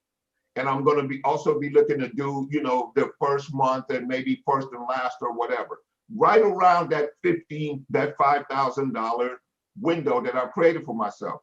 What's left over? 10 grand. That's my goal. That's what I want to make. That's what I need to make on this deal. So now I put the property out on the marketplace at 210. 195 plus 15. 5 to cover all of the things that I'm going to give them, and 10 for me to walk with and onto the next property. Yeah, I'm to be truthful when I'm talking to people, and I mention, because the text messages are, I have a down payment. Yeah. Would you consider this? Yes, no, maybe. And then I ask about how much they need for a down payment, or they ask me, so I start low, and there's like, yeah, no, that's not going to work. We need at least, some people are ridiculous, like 30,000, and I need 20,000, and then to get from 20,000 to 3,000, I personally find that difficult. Okay, well, then it may change the structure of the deal to some degree. Okay, if they need a large amount like that, first of all, look at the market and see what kind of environment you're in. On a $250,000 house, they need $30,000 down. It's like, okay, that's over 10% of you know what I mean? That's a retail sale. If you need that kind of money, we're gonna have to massage this a little bit, because like Claude always says, the salesman comes first. Right. So I'm looking for my money in there first. Like, once I take out my money, what else is left to work with? That's the way I work it. I work backwards for my money, right? So if they're looking at 30,000 or something like that, then you might be looking at a complete different situation. If you think you're in an environment where you might be able to get 20% down on a house, well, if you can get 20% down, well, that means that in most cases, they can go get a conventional loan. Right. Right. So now we go back to how motivated are they? Right. Yeah, because the arguments with me all the time right now is, well, it's a seller's market. I don't want to take. And that's the argument you will have in today's market. Yeah, it's just like, well, I could just go sell it, and I go, well, why don't you? You have it for sale by owner. Why don't you list it with a realtor? And they're trying to save money, right? So that's their whole thing. And so that's where you become the reluctant buyer, right? That's when you do the reluctant buyer thing. Well, like you said, if you need that much, then why don't you just list it with an agent? They probably have buyers in their pockets that they, you probably close it right away. It looks like it's in great condition. I don't understand why you haven't sold it already. Right. Well, I don't want to pay the commissions. Well, how much do you think that's going to be? Okay, so let's negotiate from there then. Okay. Yeah, that's I'm up and down on that, and then the conversation. Okay. You see what I'm saying? So if you know that if you list it with an agent, there's going to be a cost to list it with the agent. You know that, right? So let's start our negotiation from that point. Now, what you need in your pocket is whatever you said minus whatever you're going to do when you go and list it. So now we're there. What if I could give you so much upfront right now, and then we can do a note where I can give you the rest on a monthly basis? That's something we can do, or maybe not. All right.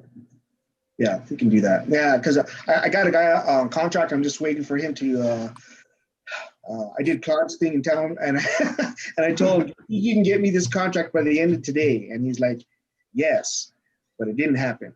So I was like, okay, so I called him up. He called. He's not ghosting me. He just says, well, I'm really busy. And I said, well, what about like in a few hours? You have a few hours? Can you send me that? So I can start my thing and help you out so we can get this house sold. And he's like, yeah. And so I'm still waiting. So I'm just getting ready as far as getting a tenant buyer, but I haven't done nothing. I haven't searched. I haven't done nothing until I got that contract. Are you seeing that you experienced this quite a bit, where you're sort of like being sort of left hanging or sort of out there, kind of swinging in the wind? With all these discussions I've been having, I really haven't had any luck, and I haven't really gotten that far. They always want that, $10,000 to $20,000 range, and I'm trying to lower it. And but I'm thinking what Justin says. Well, if I don't beat you up on price, can you do my terms? But then it comes down to that negotiation of the I guess deposit. Okay, so let's have a conversation then, less about the numbers, the clinical numbers, and more about the posture. Okay. So when you're speaking to these people, imagine to yourself, I have 5 other deals to work with. Okay. And I'm a busy person, and I need to, we need to, poop or get off this pot, like a posture. Okay. Do you understand what I'm saying? Yeah. It will change the dynamic of how you relate with these people. And it'll take you out of the, beggar role, and it'll sort of send a message to them. This is what I send a message, and I'm sure there's any number of people on the call who have, been in the game for a while. I know Steve could speak on it. Claude is in the room. We're going to invite him in here in a second. I know he has some input, but your posture is, it's really important that you position yourself as an authority, somebody not, a professional, not to be played with. And this particular offer has an expiration date.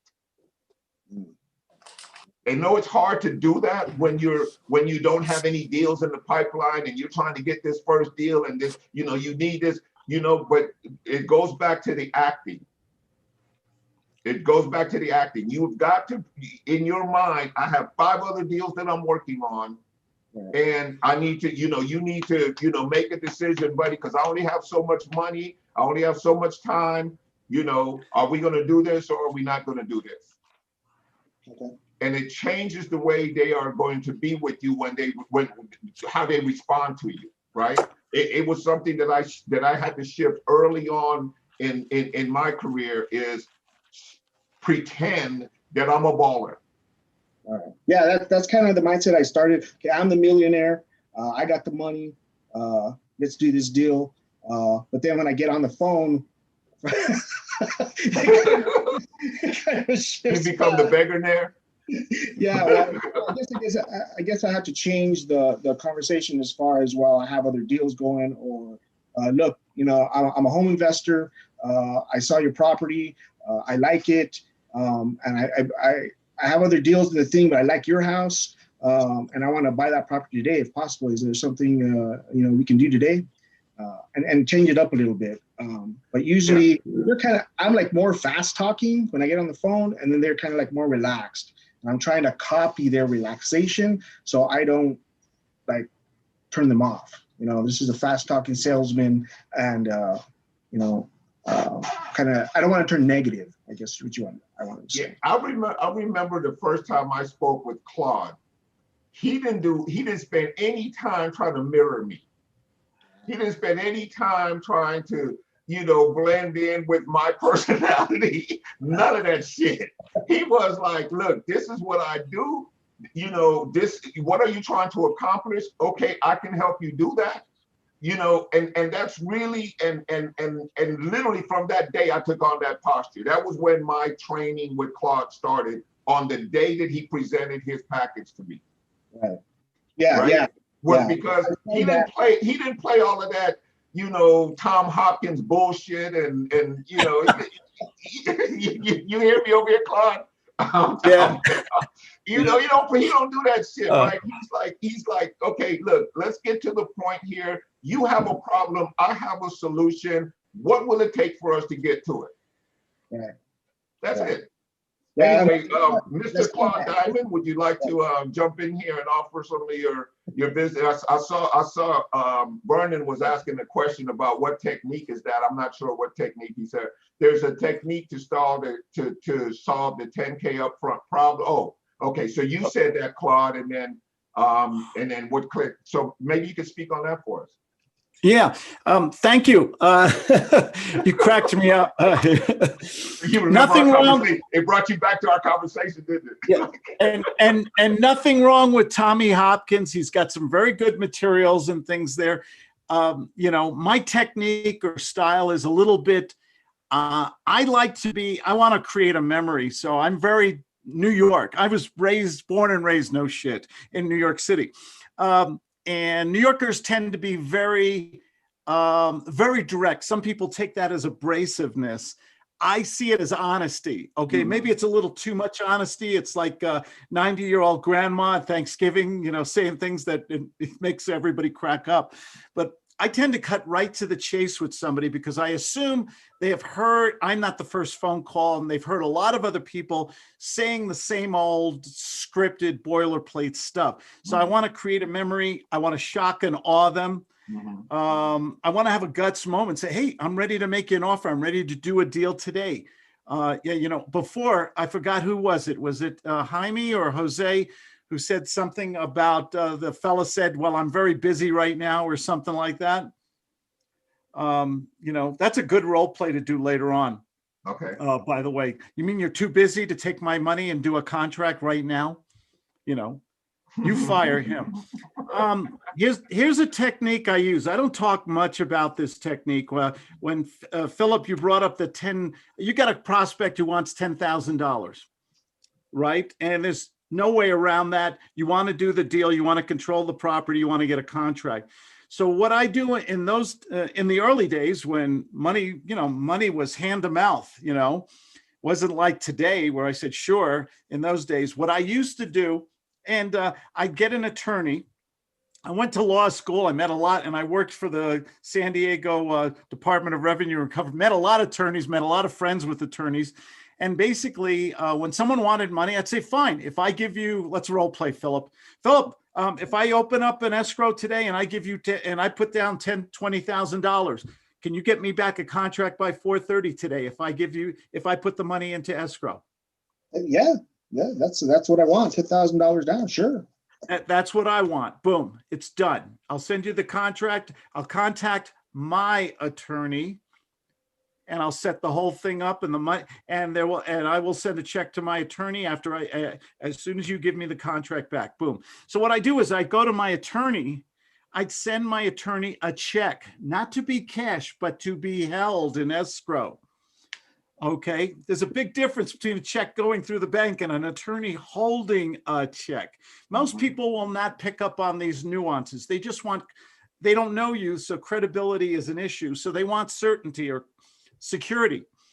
So if I get a contract on a property that I know I can arbitrage, assign, wholesale, whatever you want to call it, and I've set it up with my attorney, in the contract, I will put certain subject to clauses. So if I can't find somebody, I made a mistake, the property is not as desirable as I thought it was, then the deal is null and void because of what I put in the contract. If I do find somebody else, I'm going to get money from them and have the money to pay my attorney. It was basically I went borrow from Peter to pay Paul School of Economic Reasoning.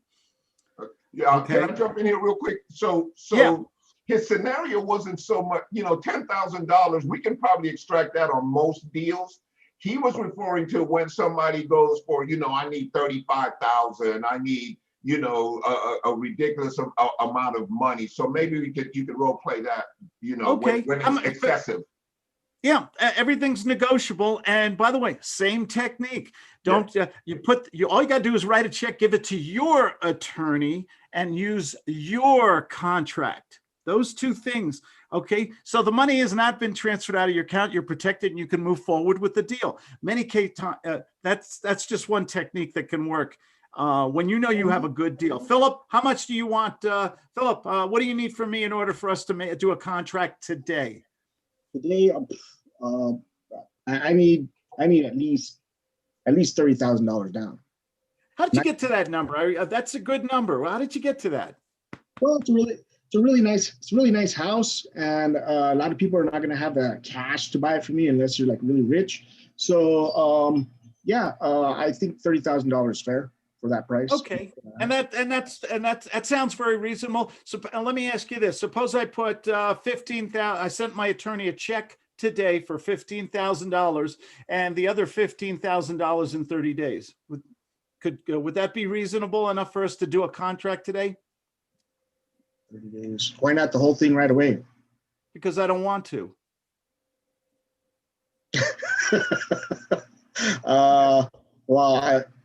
I guess I could wait the other 30 days. I just don't understand what the deal is with that. But well, you asked for $30,000. You asked for $30,000. Did I argue that point with you? It's called give and take, sir. I give you something, you give me something back. That's how two reasonable men do business. Would you agree?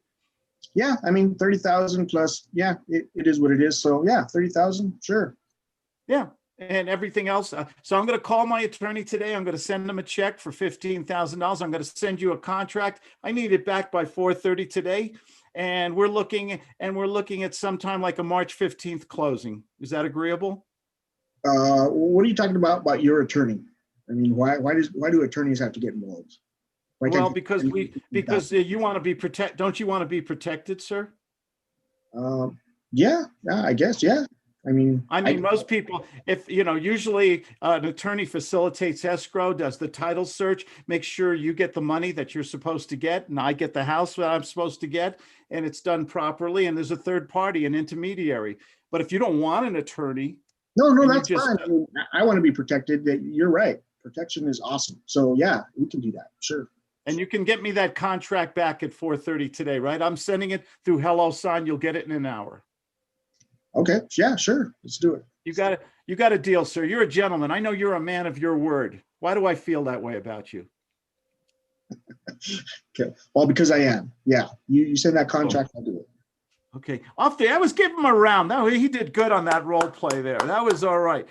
There was a lot of moves I did there. Did anybody pick up those little moves that I did there?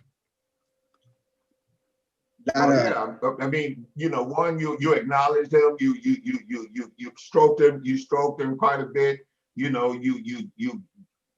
gave him if I, does that mean, if I do this, if I meet your request, does that mean we have a deal?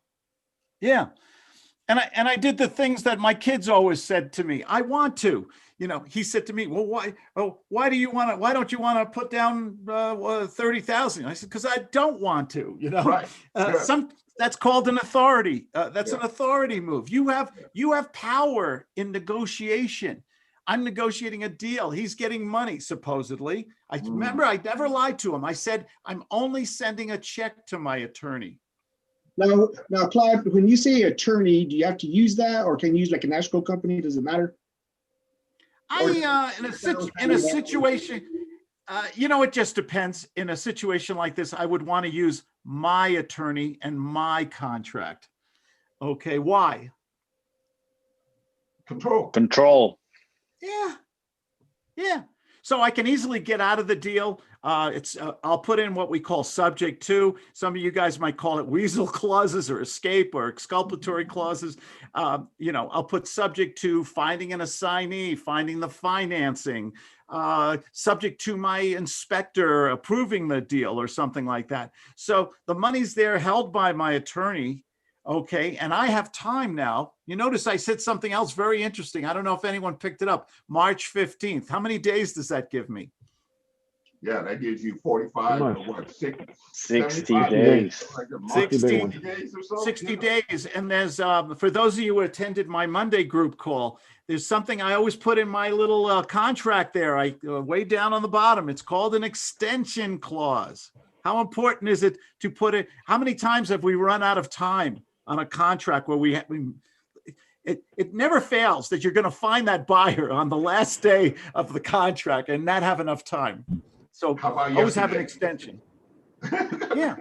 I just So did. now By the way, I don't want to, but I'm going to put my extension contract because I find that people have a bunch of problem finding it. I actually have one. I'll put it in the group.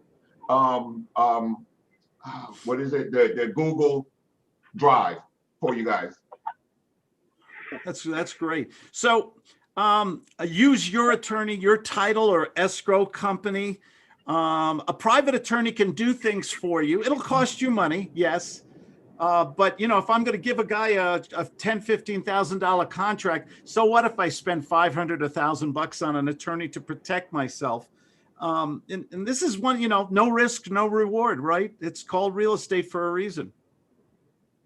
So now I want to kind of back up a little bit because this conversation is at the point at which you have actually negotiated or see within this agreement that you have a marketable agreement contract that you can actually sell or take on for yourself at this point, right?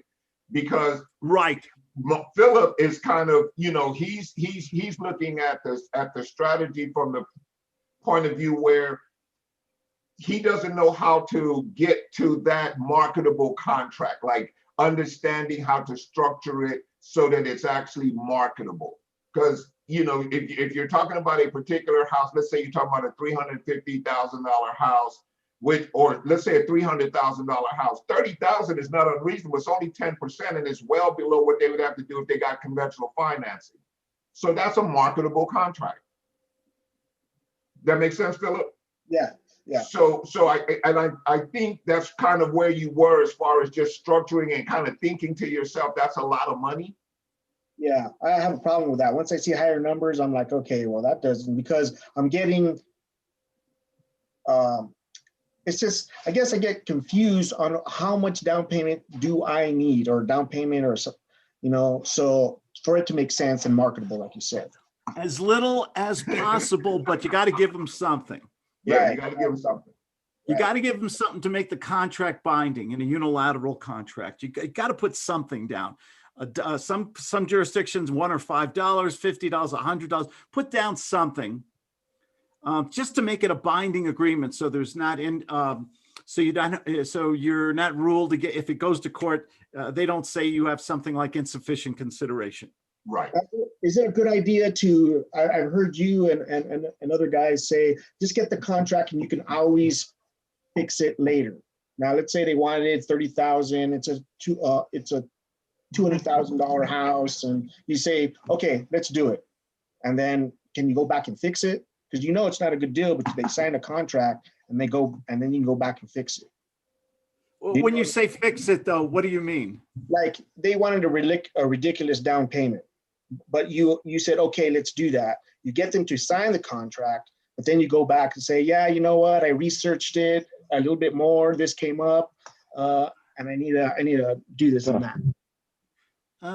You don't want to caught. You don't want to get caught with your pants around your ankles too many times. Right. On a situation. When I say you can fix, when you can fix it later, when you're talking about a significant down payment, that's something, you know, you can give yourself a time frame for it. You can say, hey, look, I will put the down payment with my attorney in 14 days. I'm waiting for money to transfer. Let's do the contract subject to the money going into escrow in 14 days. Then in 14 days, you say, you know what, I need another 5-6 days. If that's what you mean, that's not unreasonable. But if you have no intent of putting any money down whatsoever, why not just be upfront with the prospect and say, I've got Joe Blow, I've got Felipe Bosans right here, multi-millionaire in Miami Beach. And right. Multi-millionaire. I like that. You know, Yeah. if I contact him, would you like, I got a buyer for your home right now, sir. I can put this deal together. I need a personal contract because I need to be a principal in this deal. I'm not a realtor, but I have a buyer right now. who wants to give you the price and terms we're talking about. You want to put this deal together and get all that nice money and sit on the beach and whack a key, or should I leave you alone? Okay. Yeah, I guess the intention was not to give them a down payment. It's just to lower the down payment. You know what I mean? Everything's negotiable, or chop it up, spread it out. Hey, look, I'll give you something down today, or I'll and break it. Everything's negotiable. It can't hurt to. I don't think we ask enough. Right. Okay. And the role play you and I did. You wanted 30,000. I said sure, but I'm only going to do 15 today and another 15 30 days. Okay. I'm still not taking any money out of my bank account if I use my attorney, by the way. Right. Yeah. And that's the And key if I when do the he said it, contract, when you he got said- it. Go ahead. I'm sorry. No, that's the key. When he says his attorney, that's exactly what he means. His attorney is primarily for the purpose of control. Right. Now, does the deal now the question is, does the deal justify all this maneuvering, all this negotiation, getting an attorney? I mean, am I going to make 50, 100,000, 6 figures on this deal, or am I going to make 2,500? Obviously, it's not worth going to all this time and trouble for a small amount. Right. I mean, so this would be a deal where I'm going to make a killing. I'm going to make high 5 or 6 figures. Yeah. Okay. Then it's worth the risk. Sometimes you've got to, it's that nerve, when you're getting a little, you're getting a little nervous there and everything. But this is how you make that move and you get to that first big deal. Okay. That first big deal, once you have that cash, you have that flexibility and freedom to do so many other deals. Mm-hmm. Mm-hmm. Money is the best. Money and credit are the best tools you'll ever have in this business, besides your natural skill, besides your gut sales skills.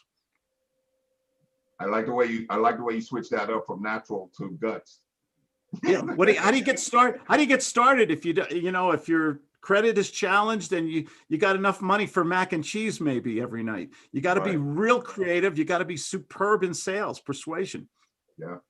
Yeah. Sounds good. Yeah. It's a negotiation business, Philip.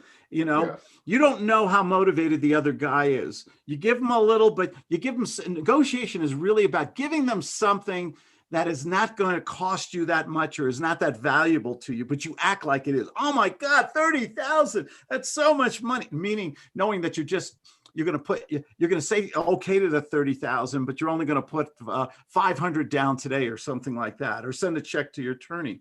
And then you ask back. This is where negotiation is. This is the art of negotiation. You ask for what you really want, which is control. Right. Yeah. And then you got to do your due diligence. Hey, is this a property I can turn over in 72 hours or less? Mm-hmm. Can I call up Felipe right now and say, hey, Mr. Bosans, ring. Hello. Hey, Felipe, would you like to make $110,000 today? Sure. Why not? Just talk to me. What do you got? I just did a deal with Mr. Montoya, a beautiful home in East Bumble, New Mexico. No, Truth or Consequences, New Mexico. There's a city called that.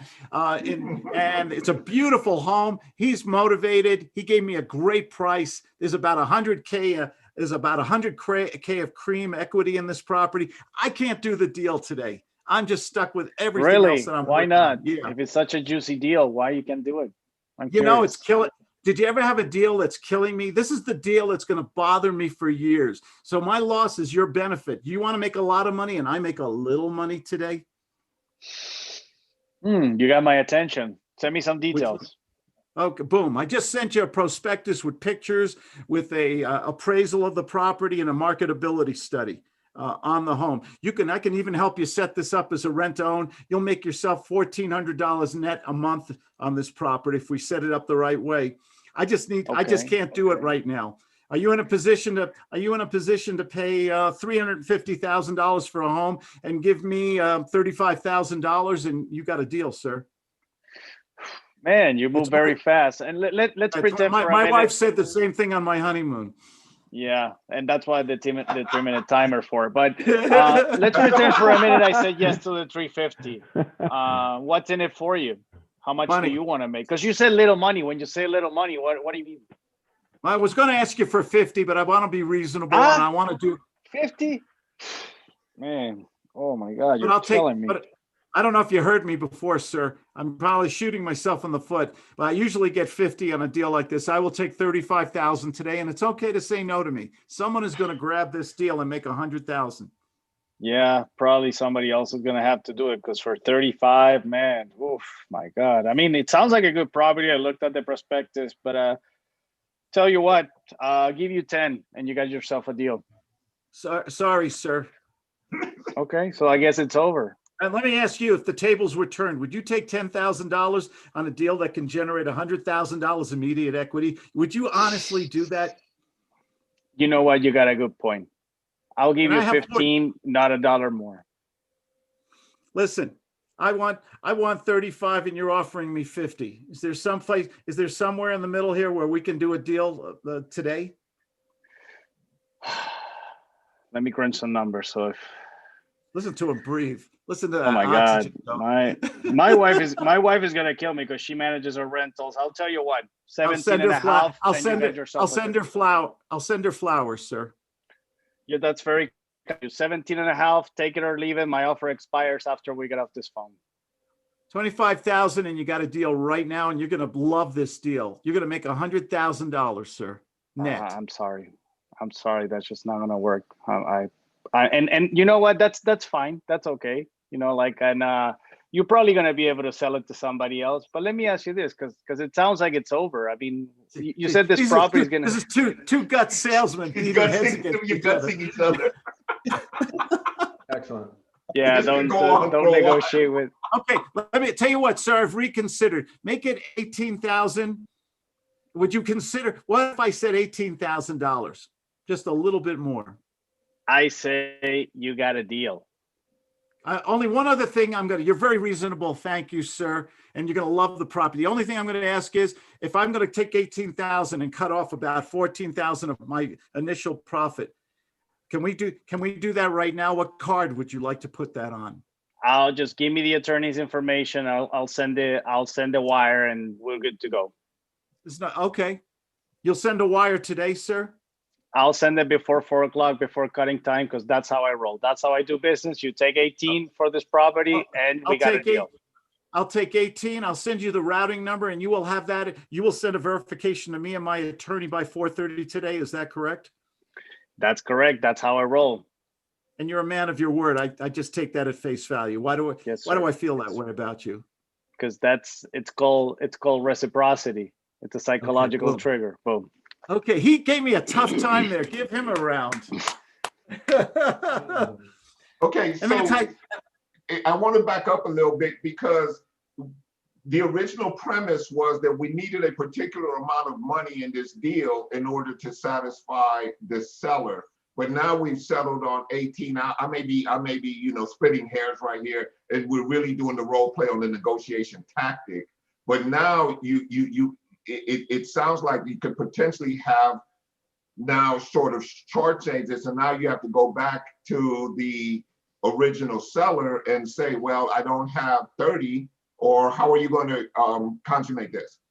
Well, remember the contract is assignable. Don't ever and/or assigns, or your corporation and/or assigns. Yes. Assignability, refundable escrow, as high of an inspection as you can, built-in extension, and of course, when you're selling that contract or when you're assigning that contract, you got to make sure that if you take any kind of escrow, it's higher than what your skin in the game is.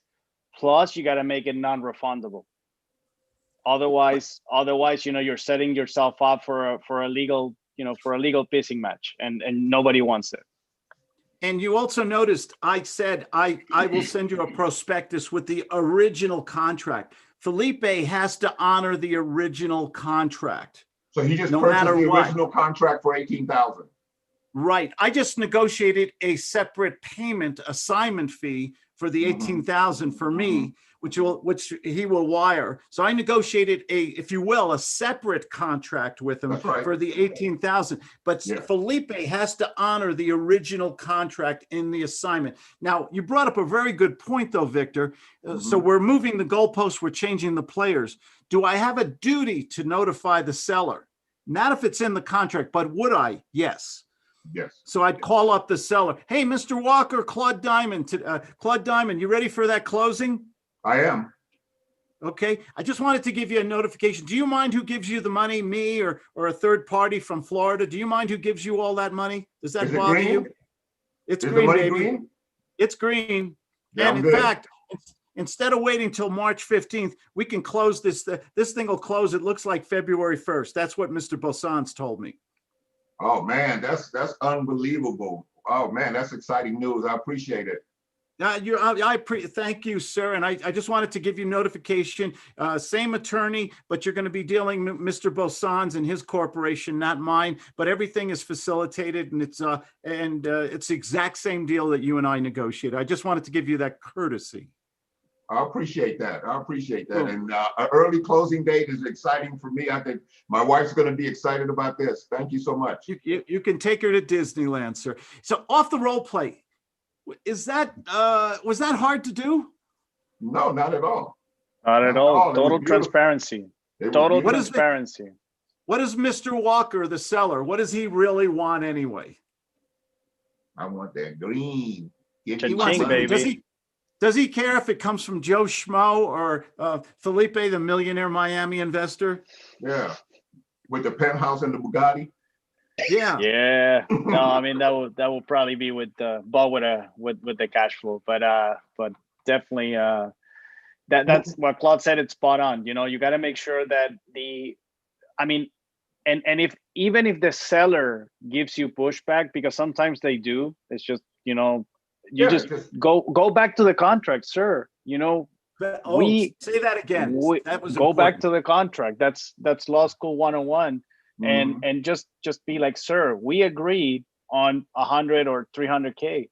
Yeah. Am I giving you that during the time frame we agreed on and all that? So what does it matter if I make 50, 60, 70K? It doesn't matter, sir. Yeah. I need to make a profit.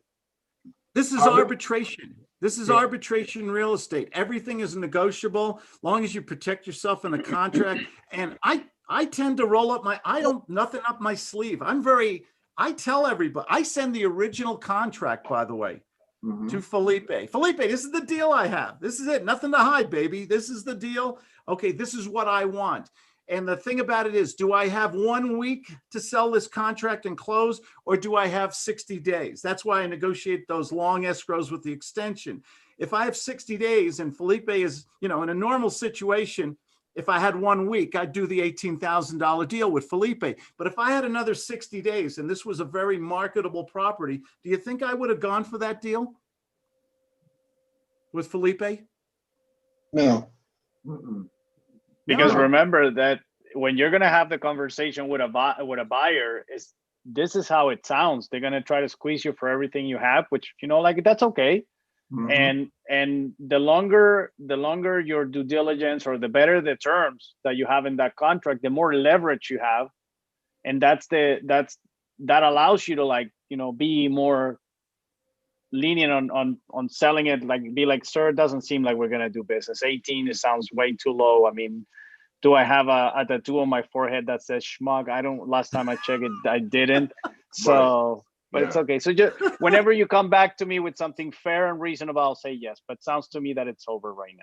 Yeah. And you can even do that more nurturing. Sir, you know what? Under some circumstances, I might do that deal for 18. I really appreciate your offer. It's great to do business with a gentleman of experience and everything. Here's my situation, sir. I got a deal that someone's going to make a lot of money. Unfortunately, not me. And I've got another 60 days. And I've got a list of about 20 other investors like yourself to call. So, you know, if you were in my shoes, wouldn't you wait to try to make the 35,000 rather than the 18? What would you do, sir? Yeah. Boom, and he took it away. Yeah. Yeah. So take it away. What happens when you take it away? That scarcity thing. Give it back, give it back, give it back. You know, so maybe he'll come up a little, you'll go down a little, you know, maybe we'll settle at 22.5. The bottom line is, if you can get it done today and walk away from the table and go to your wife at night and say, hey, honey, I just made 22.5 on a deal that I just found yesterday. Man, that's a happy wife, happy life, man. That's right. That's right. Absolutely. I wanted you guys to just maybe touch on anything, and Felipe, this is for you also. One of the things that I notice when I have conversations, and Philip is challenged a little bit by posture. And I think it comes from the fact that, you know, maybe he hasn't done enough deals or something, and Philip is an overthinker. Okay, if you know Philip, you know he thinks about every possible thing that can go wrong in a situation. So one of the things I talk to Philip about is about posture, like about going in even before you've done a deal. And right now, you guys can speak from a position of, you know, 1,000 deals behind you, right? But aside from that, what would be your advice in terms of everybody and the posture they need to assume when negotiating in a situation? Well, it's kind of a personal question, but my favorite posture is missionary. I knew you were going there. That's no. I'd say posture, not position. Wrong call, wrong meeting, wrong meeting. Wrong call. You know? No. When you say you guys have evil minds, what Kool-Aid are you drinking? No, when I say missionary, I mean a face-to-face conversation. Of course. What else could I mean? There was no. What else could that possibly mean? Yeah, and it's 2:00. We got children looking at it. Right. Gentlemen, please. I mean, this is one tip that Claude gave me years ago, because I was in that position, you know, like. And he has three children, by the way. So yeah, I know a thing or two about that, and birth control failing. But anyway, so Claude gave me this advice, and it was always, you know, like a struggle core with me. Go to the university of fake it till you make it. And imagine for a moment that you have a pile of cash, literally $1 million in cash sitting on your desk right here, right now. How would you feel? How would you talk to people? How would your demeanor will be when you're talking to a seller? Like, and excuse my language, would you take shit from a seller or from a prospect on a call? If you have all of that, you know, right in front of your disposal? I don't think so. Right. And the only way to get over that fear, that reluctance, is by talking to people. It's, you know, like it's a contact sport. If you don't make your 5 calls, that fear of making calls or the not sounding assertive enough, it's gonna start creeping up. And so and it gets worse over time. You start to back away from the confrontation of it. Yeah, well, what's going on is when I fire people a lot, and it's just because the numbers don't work, and I'm trying to calculate on the spot, right, for it to be a good deal. So, and sometimes it just isn't. Why? Because I'm gonna, well, in my thought pattern, I need to get the numbers for it to work so it could sell. So what's the $1 million rule in guts? What's the $1 million rule? Make money today. No, there's a $1 million rule before then. How do people make decisions? Okay, Emotional. so if you're gonna start being logical and crunching numbers while we don't even know if they're emotional enough to pull the trigger, that's might be holding you back. Because here's what happens. Like Claude said it, what was it on the group call? Money's never an issue when the emotion is great enough. If somebody, if you already had so much rapport, so much likability, reciprocity, you name it, and you just use the stuff and you tell somebody, you know what, Philip, I've made a decision. We're gonna do business together today, and we're gonna fix this. And then, you know, like, you can always go back and crunch the numbers or give him a range and then get back to them. But at that point, you got a commitment before making a presentation and before the logical part, before the numbers. I mean, Claude also says it's always about the money. 99% of the time, it's about the money. But we have to get a commitment first before going into the other part. That's how I. I get it. It's a delicate balance between nurturing and being authoritative. Yes. You know, nobody wants to deal with a boring bully. You know, nobody wants, this is my way and it's the only way. You know, nobody is going to do business with a guy like that. Not many. So it's a delicate missionary for that guy. You're right. There's a delicate, listen, sir, I need to do a deal today. I'm looking at several other deals. I'd like to do business with you today. If you're not comfortable with that, I'll leave you alone. But if you're serious, but you seem like a gentleman who wants to, a sophisticated businessman. I'd like to make you an offer today. Do you think we could do business if it meets with your needs on a timely basis? Boom. You got to get them on your side, likability and trust, but also let them know you're not a desperate pushover. What do most amateur people, salespeople sound like? Uncertain, confused. Yeah, puppies. Puppy begging. Yeah. You know. Yeah, well, yeah, that's kind of why I just fire a lot of people. It's not going to work. I mean, those numbers don't work. And I'm always thinking numbers. That number does not work. It's not a deal. And then go for terms. If you're not willing to negotiate, then you're not motivated enough. Yeah. If you can't get your numbers, go for terms while you're putting them in a lot of pain. Mm. So let me, sir, sir, I can't, sir. Basically. Yeah, I price or terms. Sir, I can give you full price, but I need some flexibility on the terms. Or if you want cash in the next 30 days, I need a much better price. Can we do business? Are either of those comfortable for you before I leave? See the authority in there a little bit. Before I leave, I'm firing you. Right. Mm. Victor, can I know we're almost out of time. Can I say one thing real quick? No. Jason Richter, thank you. I just got your Christmas card today. There's something wrong with the mail service. That's right. Oh, you're welcome. Isn't that something? Okay. Claudia and I were cracking up. We just got the Christmas card today, January 15th. Wow. Well, I sent it out a long time ago. I know you did. I saw the postmark. I'm still waiting on mine, Jason. And I just wanted to say thank you to my friend Vernon DeShields. Vernon, thank you. You know what we're. Oh. Yeah. Hey, you guys, we're at the top of the hour. But one more thing I wanted to just piggyback on what Claude said is, you saw how he sort of presented himself and he's real confident and stuff. So a lot of that is just born out of practice and preparation. And something that Felipe said to you was, why do you have to do the numbers right up front? Like, you don't necessarily have to do that. Like, if you think that there is, like, you don't have it together, it's not in your mind, you can always just get off the phone and get back to them. Yeah. Once you do your numbers, you don't have to do the numbers on the phone, on the first call type of thing, right? What's the worst that could happen? He says no. Right. Yeah. That's it. Yeah, you know how you get really good at the sales and negotiation stuff? You practice. Even if you know you're not going to get the deal. Have some fun with this stuff. Mm-hmm. Mm-hmm. You know? Yeah. Hey, you can learn so. Go ahead.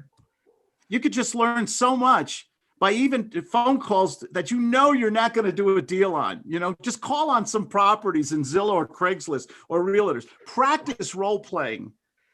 Practice getting commitments from people. So you're saying, Mr. Realtor, Mr. Investor, Mr. Seller, if I could give you this price, we could do a deal today.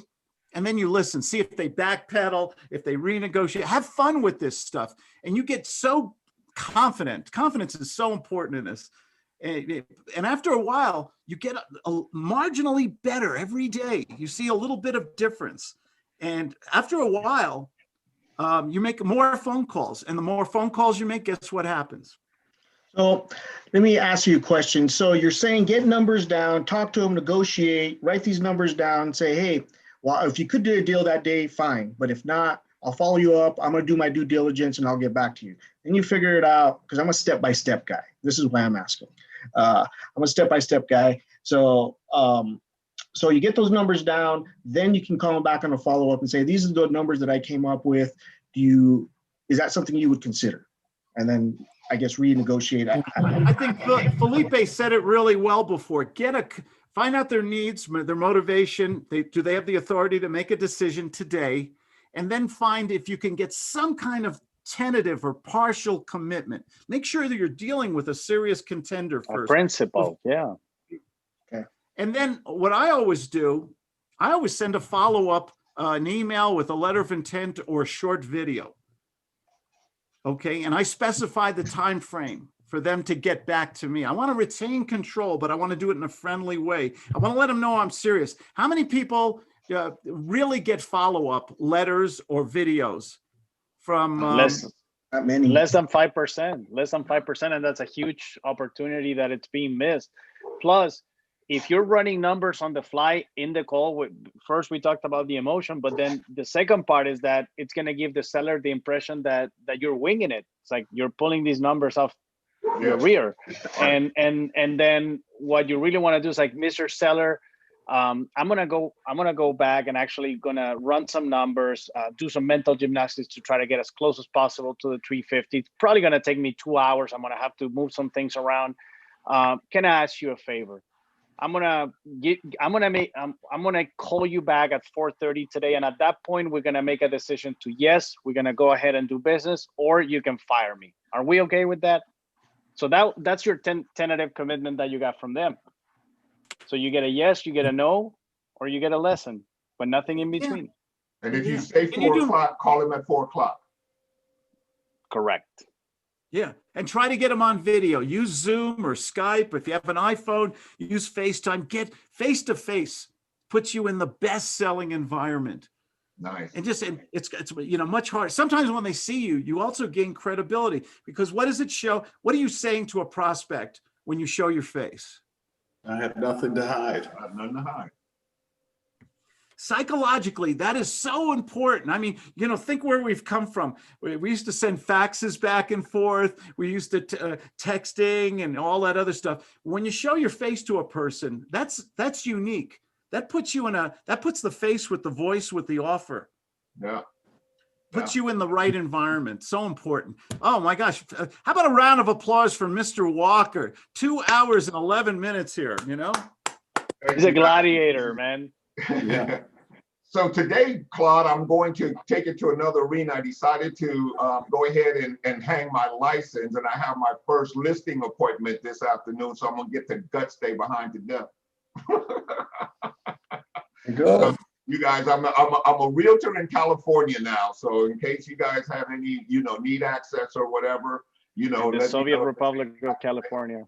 Mr. Walker, my wife and I are very interested in finding a property, but my car isn't working right now. Could you pick us up and show us a few properties?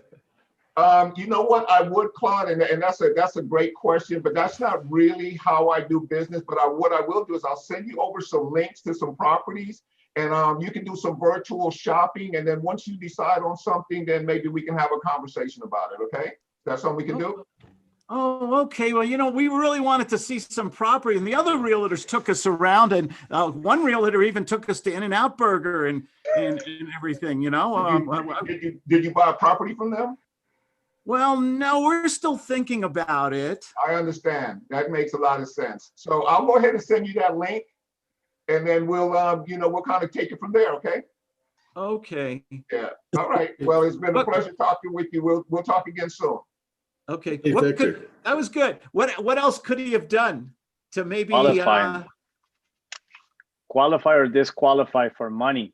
Well, I could do that, except that we're at 11:13. Oh, I'm sorry. And I have an appointment. That's why Matt is on an agenda. It's okay. This shit can go on forever. Right. That's a buyer conversation. You know how those go. So under any other circumstances, perhaps next week earlier on, we'll go that route. There you go. Thanks a lot, Victor. All right. Take care, guys. Great seeing you. Everybody. Everyone. See you guys next week. Thank you. Thank you. Thanks, Victor. Thanks, Claude. Felipe. Everybody. Have a good one. You do the same, buddy. You as well. Thank you so much. Bye.